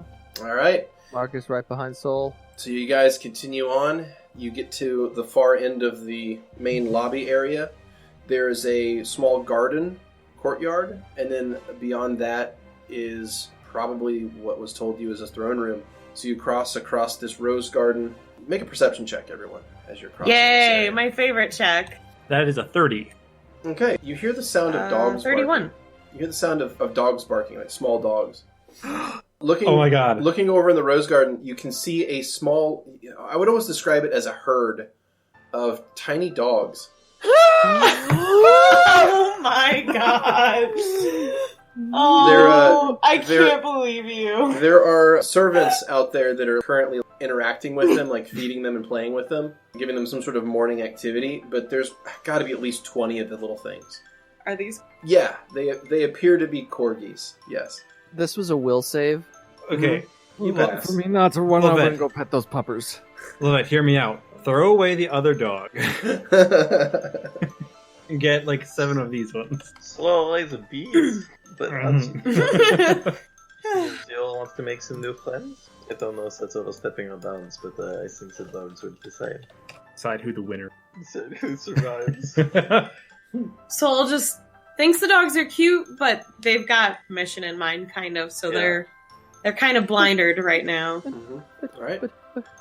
They keep walking. You steel yourself Trying and to continue count. walking into the throne room. I will follow along regardless of what everyone else does. Oh, Vera is strangely fine. slightly distracted by meta forces of unexplained reasoning. So But we'll continue on.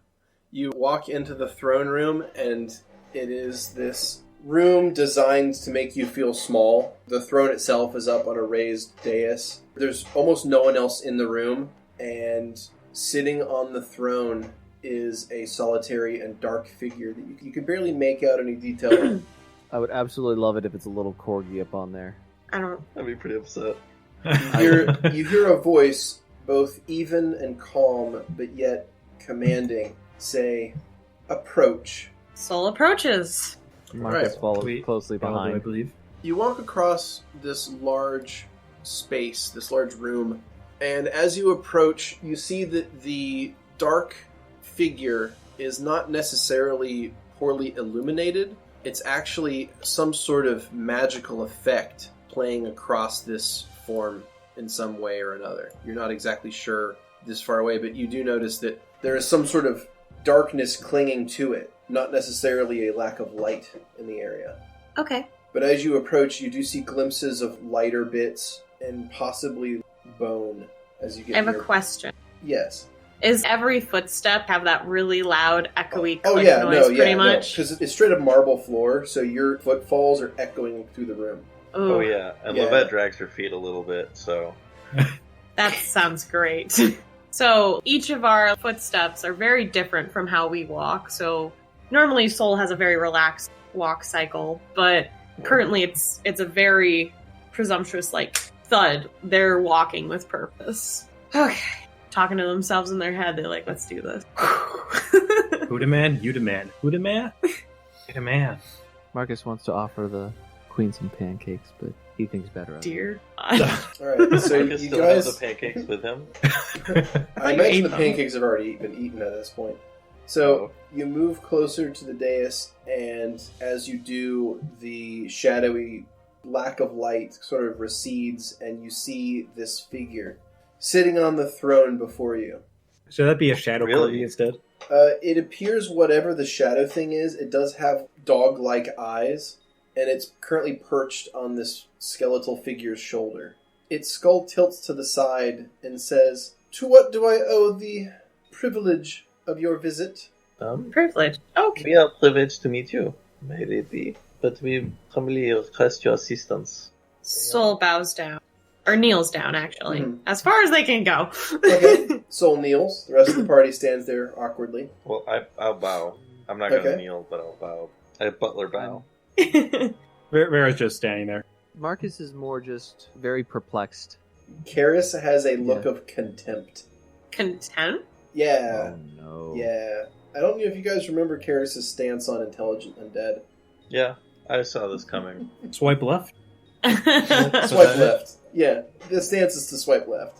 My queen, we were sent here for knowledge from a druid named Corona. You would be... She holds up like a finger. She holds up her index finger that ends in like this really sharp claw. And she kind of like absentmindedly taps it against her teeth. You would be Celine's daughter? Selaya's daughter? No. Solicity. My mother's name is Solicity. I don't know a Solicity. I'm Odd still that. Perhaps I'm a mistaken. descendant. I was expecting to meet the Protector today. But if you aren't their daughter, then you must be someone else. What? I'm their granddaughter. I am the future protector. It hasn't been that many years, has it? Souls beside themselves in their brain. They're just like, what the fuck? I suppose it may have been. Well, I'll have to change the greeting cards. You send us cards? Every year. Mother should really include me in on this. And which one is that again? It's Celaya. Solicity. It's Celaya, right? That's the grand. Perhaps the post isn't working. Oh no. Can Markus put his hand up? You put your hand up. Oh, look! Oh. She, like, points at you. They have a pet! Well, I am adorable, aren't I? Well, Oh, I no. assume you're a pet because you don't have a soul. Though, that one has 2, and she points at Karis. That one has 2, and that one has 2, and points at Soul. What? How strange that some of you have multiples and some of you have none. Wait, what? Soul. Sorry, what? Are you talking Where? about this? Hold on. Hold on. 1 second. Hi. Hey. No, Soul. I'm talking to thy lovely host here. A couple of questions. Oh, yes, pet. You may speak freely. Thank you so much. I very much appreciate that. I'm not used to royal decorum, so if I'm breaking any rules, please let me know. Oh, I will. There's a dungeon for that, you know. Oh my god, I love her. She's hilarious, but I'm terrified. I have never met someone like yourself. Well, I know some people are intimidated by older women, but she kind of flicks her hand. But, continue. I don't mean to interrupt. How are you able to know? Well, first off, Soul, we're gonna have words later. But I don't. We will have words later. I want an explanation too. I do too. But first things first. How do you see into our souls? If you don't mind my asking. Well, she didn't see into yours. She just saw the amount. Person. Shush. Well, you see, She starts counting on her fingers. No. She counts for about 15 seconds, and then she kind of loses count and gets discouraged. Look, I'm very old. And you look great. Oh, thank you! You're welcome. Oh, well, aren't you just the flatterer? No. Where was I? Nope. Nope. I've lost it. She holds up her hands in, like, defeat. It's gone. She, like, leans back in her throne, and she starts playing with the shadow creature on her shoulder. Do you know how I have 2 is my question. 2 of what, dear? Souls. Speak in complete sentences. How do I have 2 souls in me? Oh, well, that's simple. You've got one that's sort of all in there, and she kind of like gestures her hand to gesture like your entire body. And then there's another in there, and she points to your midsection. To like your Soul abdomen. grabs their stomach. I just thought it was interesting that you were collecting them, that's all. So we will have talk. We will talk about this. Just it's okay. How do you know, Soul? Soul, look at me. No, we have It's okay. questions. We will talk about this. I hate to say so. How do you know that I have 0? Because I can see. She puts a finger like into her eye socket where there's nothing there, as if to indicate that obviously she can see. Do you know what I am? Well, yes. That's why she called you. Are you not their pet? No. Well, that's I'm odd. not. It's debatable. Well, this is very awkward. I take no offense, of course. It's a common. Perhaps it's a you common should. mistake. I'm trying to make myself better. It's not really how that works, is it? Can't we just help him be good and then he doesn't have to fulfill whatever he was made for? She kind of like puts her fingers from both of her hands together in kind of like an arched steeple in front of her face. Well, never considered it quite like that. I don't think so. But then again, I've never really used Soulless that much. Is that why you're all here? Are you seeking a cure for your pet?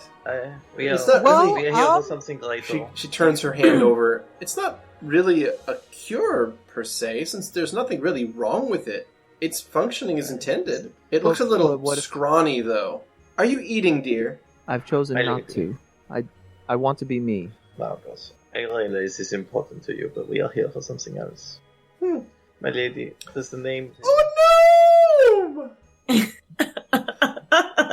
Soul just starts like she starts. They're in shock, so they don't know what the fuck to do. She starts clapping. Come here, come forward, come. What? Come here, come. She's gesturing you with both hands. Come. I do approach with very clear discomfort. She pats her femurs where her lap would be, where she had flesh. Just Come. Are you serious? Get up there. She seems to like you. Okay, fine. Go climb up very reluctantly. You stepped all over my chances. Oh. You get up there. She kind of leans in and looks at you really closely, and being this close to her, you can see a lot of fine detail of her, and she smells surprisingly nice, if that helps. She doesn't smell like rotted flesh and bones. She actually smells kind of like this weird perfume more than anything else. Like this weird herbal mixture. Did you have a good solstice? I've had better, but it was... Did you get a good gift? Soul is nodding. Yeah, I like it actually matter to me, but we have something important we need to... Oh, well. There's nothing more important than the giving and receiving of gifts around solstice time. I gave all my gifts. I tried to give my gifts. They were rejected. My gifts were murder. No, they're garbage. Well, I'm very glad to hear that you had a good solstice. So, what brings you here today, dearie? Do you know a way to get back a soul that is gone? You motherfucker! Are you kidding me? Oh, shit! You bitch! Right here, Grem. This is for you, buddy. Oh, fucking A, buddy. Oh my god. A soul that was gone? Describe it to me. Maybe I've seen it before. I can help you find it. Mm-hmm. How do you describe it? Do I just describe the quality of its essence? Was it sort of bristly? Was it more wispy? She holds her hands up and kind of makes like a flighty gesture. Soft and warm.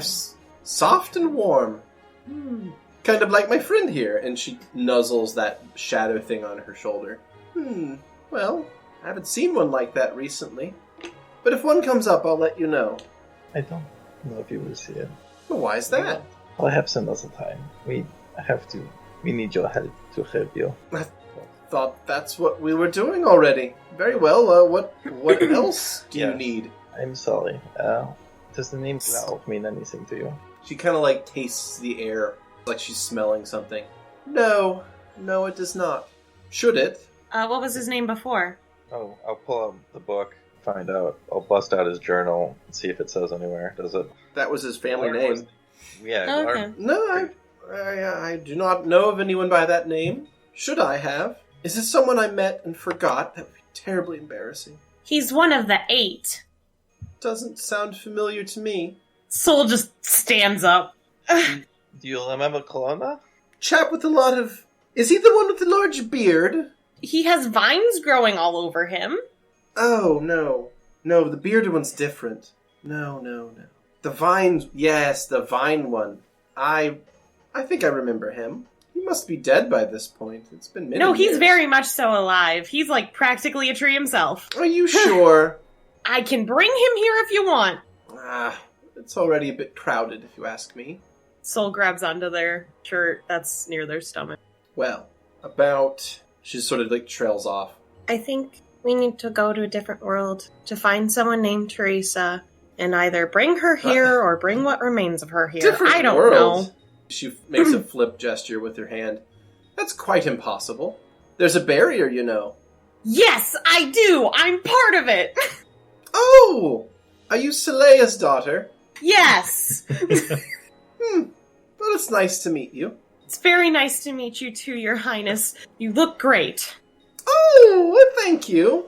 I do You're try, welcome. I think. Now, look, to get through a barrier like that is going to require quite a bit of arcane power. Quite a bit. Because, you see, it's a bit like a net. Oh. Huh. So, Okay. you want to think that it's... No, it's not like a net. She scratches her head. A net was a scullery maid. No. It's more like a blanket. All warm and cozy. Think of the barrier as a blanket wrapped all around our world. Okay. Now, if you could reach out and try to get through it, you couldn't, because the blanket's there. And it's big and fluffy and would stop your hand. Now, if you were to take, say, a needle, you could go right through the blanket without barely any trouble. So what we need to do is find you a needle. Metaphysical one. Okay. She nods. So find a needle. But it must be metaphysical. Otherwise, it won't work. A real needle wouldn't be able to make it through the barrier. Obviously. Well, where's a good place to find a metaphysical needle? Metaphysical haystack. Well, that's not a bad idea. A metaphysical haystack might have a metaphysical needle in it, but it would be difficult to find. I know. Prefer an She easier claps. one. She claps. I know just where to send you. Okay. A few years ago, she starts to drift off. Might have been a few more than a few years ago. I set up a little team. Their job was to go around and find out things for me. I wonder how they're doing these days. Well, they seem to be doing okay. I should check on them sometime. Anyway, I gave them an office right here in the palace. Yeah. Okay. You should go and talk to them because I have them going off and finding out all sorts of things, so maybe they can help you find this metaphorical haystack. For the metaphysical needle. The what, dear? The metaphysical needle. Why in the world would you need a metaphysical needle? So we can get through the blanket that is the barrier.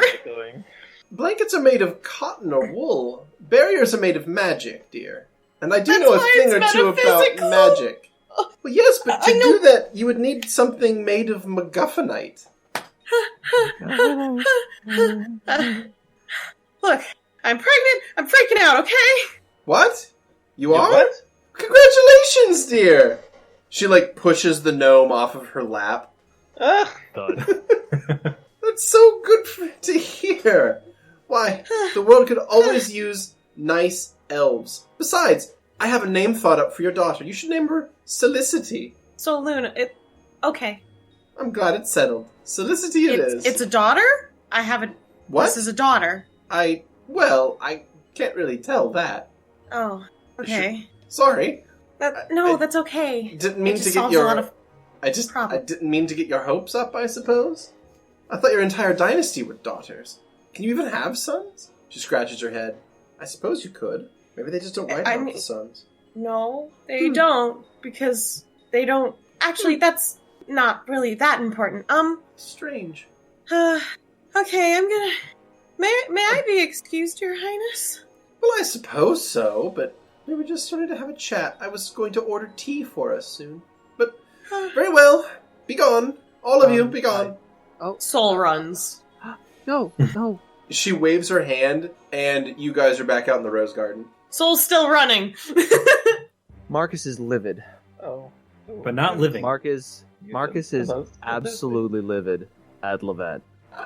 Oh. Did we hear Lovette say that? Oh, yeah. It's an echoey room. Yeah, that's true. I'm more livid that I had a potential opportunity to figure out how to heal me. And Lovette just shat on all that. And now we're outside. Get used to it. I just had a chance with the wizard. Me too. And you fucked me. It's Ovel. We will settle this later. And I run off after Soul. Soul, kind of in a blind panic, just went to where their brain told them they needed to go, so they went to the intelligence office. Awesome. And that's where Vera's heading. Okay, so you and Vera head to the intelligence office. Okay. So I'll assume that the whole party will eventually filter their way in. But you find Alec sitting there. Now, this area is organized much more like a series of small offices, but it's all done up in a very cozy, like, very, very smoke lounge, like, parlor style. It's like a gentleman's office sort of thing. There is a bit of smoke hanging in the air, as many of the older gentlemen here are smoking pipes. Soul just runs up, because I assume they're the first one to get in here. Mm-hmm. Oh, yeah. You were running full tilt. They put their hands on the desk, and they look up at Alec. They open their mouth, and they close it, and then they go, "Can I just sit by you for a second?" Without saying anything, he just reaches over and pulls a chair out that was next to him at the table. It's a free country, last I checked. Soul sits down and just puts their face on the table. Yes, that's typically how most people react after meeting the Queen. She's great. She's really great. He kind of, like, pats your shoulder. Look. I fucked up. If you live to be about 1200, I think it sort of just addles your head after a while. Folks just aren't meant to be that old. Do you know how to find a metaphysical needle in a metaphorical haystack? He laughs. That sounds pretty familiar, actually. Look. Cool. I'll let you in on a bit of a secret. The Queen, bless her eternal heart, is the leader of this nation, on paper. But she's not really the one calling the shots. So who is? Well, that'd be my boss. And that would be? Well, I suppose the best way to introduce you would be like this. He reaches into his breast pocket and pulls out this little book that's like... It's like a pocket book, basically. It's maybe 4 inches wide and 6 inches tall.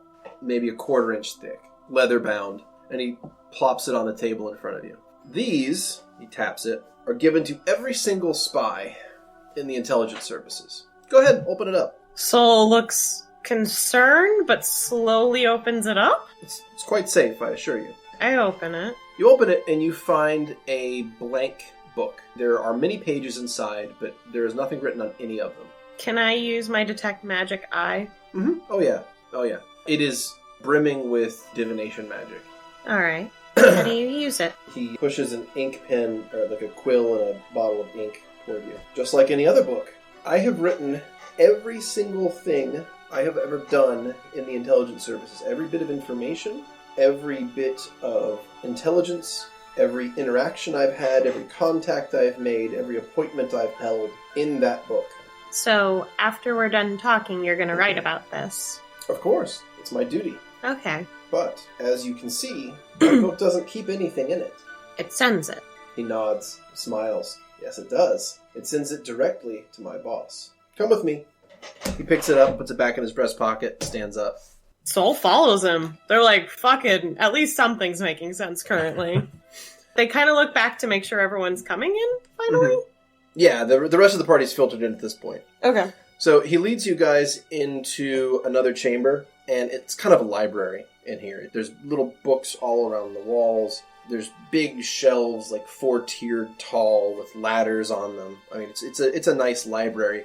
But this is not like a fiction library. This is like an archive, okay? So there's not like that pleasant sense of like relaxation that you usually get in the library. This is more of like a frenetic energy, and this is something that's being used actively. There's a lot of people moving around in here, grabbing books from here and there and moving things. Anyway, near the center of the room is this marble sort of pedestal thing that you would lay a large book on, and sitting on it is an enormous tome. So he walks up into the middle of the room, and he looks around. He says, well, what do you think? This is your boss.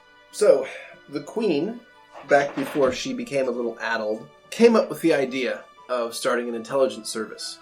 She felt that the best way to keep tabs on the world, rather than marching about like you lot, adventurers and all that, a better way to keep tabs on things would be to send out people to keep an ear open. And, in order to gather that intelligence quickly, they were all given those pocketbooks. Anything they wrote down would go, and he pats this giant tome, right in here. Everything we've ever written for the last 1,000 years is in this book. All the intelligence that we've ever gathered, everything we've ever learned, right in here. Soul starts reaching their hand out slightly. Mm-hmm. So, and now the funny thing about magic, if you leave it alone for long enough, it can sort of do things it was never intended to do. Like? Well, like this. He clears his throat. Boss, are you there? At that, the latches on the book click open, and it opens itself to about halfway. You see the text inside is constantly being written and erased and rewritten and erased and rewritten and erased and rewritten and erased. And you hear a voice, sort of echoey, and coming from everywhere at the same time. Oh, Alec. Good. So these are them, Alec nods. Yes, book. These are they.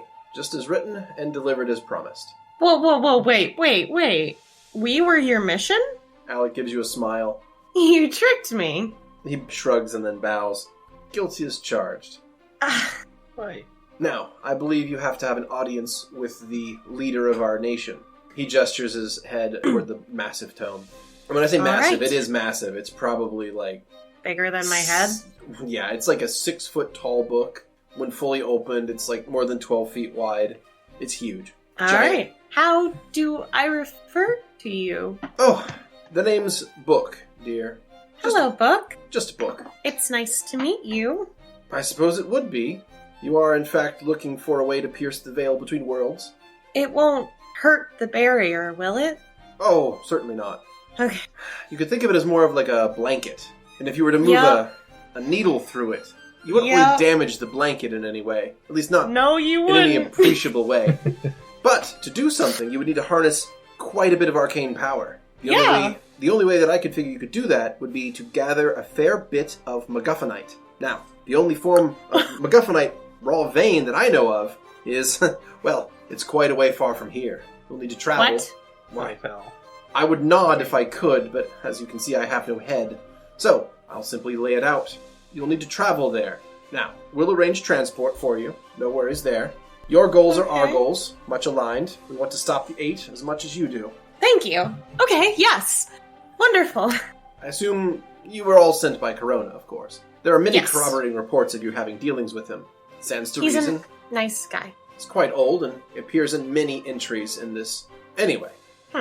In order to harness this MacGuffinite, you'll need to travel to the only area that I have ever found that it exists, and that would be the Steam Isle. Soul just puts their head in their hands. I don't know if I can do that. So, transport is being arranged as we speak. Orders are being relayed. Your transport will be ready tomorrow morning. Awesome. Thank you, Book. That is great news. Is it really called MacGuffinite? Yeah, is that really its name? What else would you call it? Literally anything else. I mean, famously discovered by Henry MacGuffin. I don't understand what's so confusing about that. It's true. He was a gnomish engineer and inventor. Oh, boy. Book. Yes. Garbin Shortfellow. Yes. Go on. You've died many years ago. This is quite puzzling. I go by Markus nowadays. Interesting. That name appears many times. Many times. Really? Continue. Well, what's the first time my name is mentioned? The first time it's mentioned of any note is the same time it's mentioned of any note. and every time it's mentioned of any note. It's the name of the great betrayer, the one who caused the Deadlands, of course. The prime general of the armies of Protus. Oh! Oh, head turn.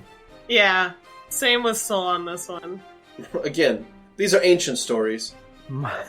Your knowledge seems to be incredibly vast. Much vaster than even the Great Dragon. Understand, I do contain more than 1,000 years of hard-earned and gathered intelligence by the services of the Queen's men. I know who I believe I am.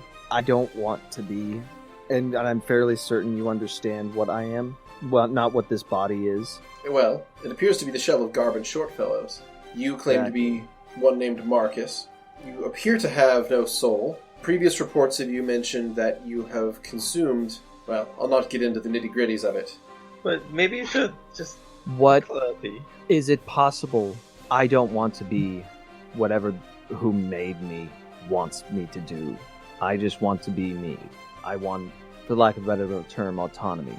Is there any way to bind me to this form? Yes, but not in the way that you hope. You could be bound to that form, certainly, but it does not change your nature. But would it prevent me from... As one needing inanimate to feed? object to another, we are all created to serve a specific purpose. Mine is to collate and analyze intelligence. Yours, well, it's for something else entirely. And that does not appear anywhere in my records. You could be an assassin. You could be a errand boy. You could be a delivery agent, a courier, if you will. Perhaps if you don't understand what you are, then it's simply not been revealed to you yet. But I can assure you, you do have a purpose. You were created by someone to do something. That, whether you're bound to that body or not, will not change. I don't want to need to consume. As you can see, I'm getting a little haggard. Is it possible to stop the hungers? And that's one reason I want to be bound. I mean, perhaps binding you would make the hunger go away, but it wouldn't stop you from dissipating. You need to collect energy from something, and you don't exactly... Well, you're not exactly alive. Not really, anyway. And I guess the next logical question is, when I complete my task, what happens? Well, that's up to whoever animated you. Perhaps you will stop functioning. You see, for I am bound to the power and spirit of my queen. Were she to be slain, I would simply become an inanimate book again. If she felt the need, she could end the spell as she maintains it. Whoever created you could end you as they maintain you. So, is there a way to... whomever only summoned time will you, tell me. whomever created you, could simply stop concentrating on your spell or stop maintaining you in some way, and you would simply cease to be. And I assume your shell would then fall to the ground and rot. But you don't need me to tell you that. Is there a way to find out who animated me? None that I know of, and I know quite a bit. You got the answers you wanted? Understand it would take a advanced level of necromancy to create something like you. How advanced? Advanced enough to understand the ins and outs of life and death, and to understand how to bind something together that even without a soul is still able to, well, have thought and feeling, at least limited form. Could that be done by accident? Oh, no. One could not simply blunder into creating such a sophisticated being as what stands before you. He is no simple skeleton or zombie. Those one might be able to create by accident, not this. Who was this Markus the Betrayer? Markus the Betrayer was the greatest general of the Protean legions. He was the prime general of the great army that marched to the east to fight the Kintaus some 700 years ago, roughly. 763, in fact, that ended the Second Age. Oh! The battle that took place there was devastating for both sides, and the Deadlands was the result of it. Can We I have ask agents. a question, Book? Of course. Do you know how long the bad entity, the one I'm keeping secure here, The enemy. or yes, do you know how His long true it's name? been here? Oh, He has a true name? That too. are you sure you wish me to speak it? No. Does I it don't. hurt? Yeah, it probably does. Well, part of the issue is the nature of devils and names. Nope, don't have to say it. You're good. I want that shit out of my world. He arrived at the time of your grandmother, I believe. The same exact time. Well, he arrived during her life. Allow me to be more clear. How many years ago was that? Poor Beardy. No, my dad was looking for this information. Close to 300, 285, somewhere in that. Understand that year? The earliest reports do not corroborate with one another. There is no hard and fast date at the arrival of the enemy, for he did not make himself known immediately. Perhaps the first incarnations and the first reports were simply people trying to summon the enemy. Perhaps he was already here. Perhaps he had been here for 100 years. Perhaps he'd been here for 1,000 and was simply covering his tracks well enough. But the earliest recordings that I have that I can corroborate are between 285 and 300 years. All right. Thank you. Well, hold on. Once we get this MacGuffinite, what do we use? How do we use it? What is our destination, even? Well, you would need a powerful arcane caster to harness it and pierce through the veil between worlds. And who would that be? Good. I don't know if Corona's strong enough. I don't think Corona deals in the arcane. Yeah, it doesn't have that much of a... This is correct. Okay. Corona is the Hierophant Druid. His powers, while vast, are not arcane in nature. What about Hildegard? Hildegard of the Mountain Forest, Southeast Ville. Serpentes. Age roughly 950 to 1050. And for a book of records, you do a lot of half-trees. Sorry? What? What? I didn't say anything. I didn't quite catch that. I don't have ears, you see. Well, it's alright. We can move past it. Oh, but I'm quite curious. Book, another question. Very well. Is the tradition of continuing to breed strong magic bloodlines together actually helping the barrier? That is yet to be seen. As far as we know, the barrier has not truly been tested. At least none of our agents have been able to deal with it. All we know is that it still stands. So we will be the first ones to see if we can get through my barrier? I have no reported incidents of someone traveling through it. Great. Though there is one bit of corroborating evidence that says that it has been done once in the past. Is that yes? Well, one of the 8 has already been slain. This happened 16 years ago. 16 years ago? Correct. I feel like we would have heard of this. No. Unlikely. This happened in a far distant land. I see. And such things should be kept quiet. Indeed, lest there be worldwide panic, which would play into the enemy's hand. But understand, one of the 8, one Elshir of the Grey, was destroyed. If my understanding of the nature of the 8 is correct, it means that whoever destroyed him was able to travel to his home plane and gather some sort of item there, which is what you need to do to defeat Glarv. So, does that make it is possible, and it has not compromised the barrier, at least not that we can tell. All right. Awesome. Perfect. Book. Yes? Is there a substitute energy that I can consume that doesn't require me to... Well, is there an alternative? I mean, would you like me to lie to you and tell you that it was something like true love would solve your issue? Soul flinches. A hard truth is sometimes better than a beautiful lie. Then a hard truth you shall receive. If you do not consume, you will simply cease to function. That is the truth of all beings, whether they be animated purely on magic or living beings. If one has a hunger strike long enough, they'll simply starve. What does Archie consume?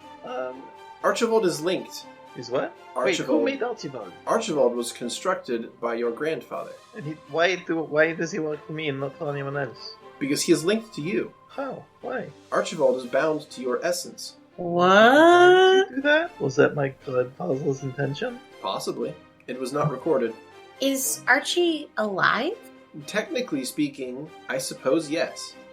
So, if it's just out into the open, we understand what Markus is, and we just kind of talked about it, so it's not like we're keeping it a secret. If Markus were to consume a creature's soul, could that process possibly be reversed? At great harm to Markus, but yes, said things could possibly be extracted and reconstituted. How? Well, it would require an advanced level of alchemy and necromancy. Oh, no. Don't. It is theoretically possible to unravel, but understand, think of it like this. Think of it as taking white sand and black sand and mixing them together. Okay. You wish to extract all of the white sand back out of it. It is possible, theoretically. However, it would be arduous and difficult, and what you get back might not be entirely what was put in. Who is the best alchemist alive? The greatest alchemist alive, according to my records, is Archmage Filner Ulster. And where do I find him? Archmage Filner Ulster lives in the city of New Izmir. By the way, You have never heard of that city. No. Where the hell is that? Well, wait, yeah, actually, that's a good question. I mean, probably the person I asked was a poop task. New Izmir lies near the center of the northern continent. Oh, Also, what? you didn't know there was such a thing. Oh no! It's not common knowledge there's even is a northern continent. It's a common knowledge that the planet's round. Nope. Oh, Because it isn't. Yeah, what are you, some kind of fucking Neanderthal? Jeez. Y'all, we've been very, very greedy. Look, do you know Karis here? No. What do you mean we've been greedy? Aside from entries about dealing with your party specifically, I have no entries about Karis that date more than a few months ago. I wonder why. Do you know about all these things that happened since she started traveling with us? A few scattered reports. Do you have one specific agent following us, or is it multiple here and there? Multiple here and there. Okay. Apologies, but you were not deemed important enough to have a shadow. Thank God. I'm happy with that, actually. This has been rectified. What? As you have become a likely agent to deal with the issues dealing around the 8, you have been deemed important enough to have a shadow. One has already been assigned to you. Wait, what's a shadow? Right. A Is shadow Alex is still in the room? a shadow is a shadow is a permanent agent that is assigned to a specific person or group of peoples to record their exploits and adventures for posterity. You tell us what it is, or we just asked? I'm sure I would have noticed if someone was calling. One has not been. See? So it just happened right now. Correct. Who is it, if you don't mind me asking? I'm afraid I'm not allowed to tell. Okay, great. Awesome. So glad. Ugh. Alright. Who is picking us up? Or do you not know that information yet? Or the travel blah blah blah stuff? Oh, your travel is already being arranged as we speak. It will be prepared by tomorrow morning. What is a good thing to do in the city while you wait? An excellent fashion hill. I don't know if it comes to my size. Yeah, you should go grab some stuff for you and Archie at least. The city does have a wide selection of shops and markets. Book, Yes, is there any way... I think this is going to be my last inquiry. you have more, but continue. I know that we all know what I am, but is it possible for me to reconnect with Eden? I know I still have Garbin's abilities, but I want to make them mine. I want to reconnect again with Eden. I'm afraid I have no documented cases of such a thing happening, but you seem to be rather unique. I cannot say if it's possible or not. Know that it has simply never been done before. Well, as I've said before, there's always tomorrow. Indeed.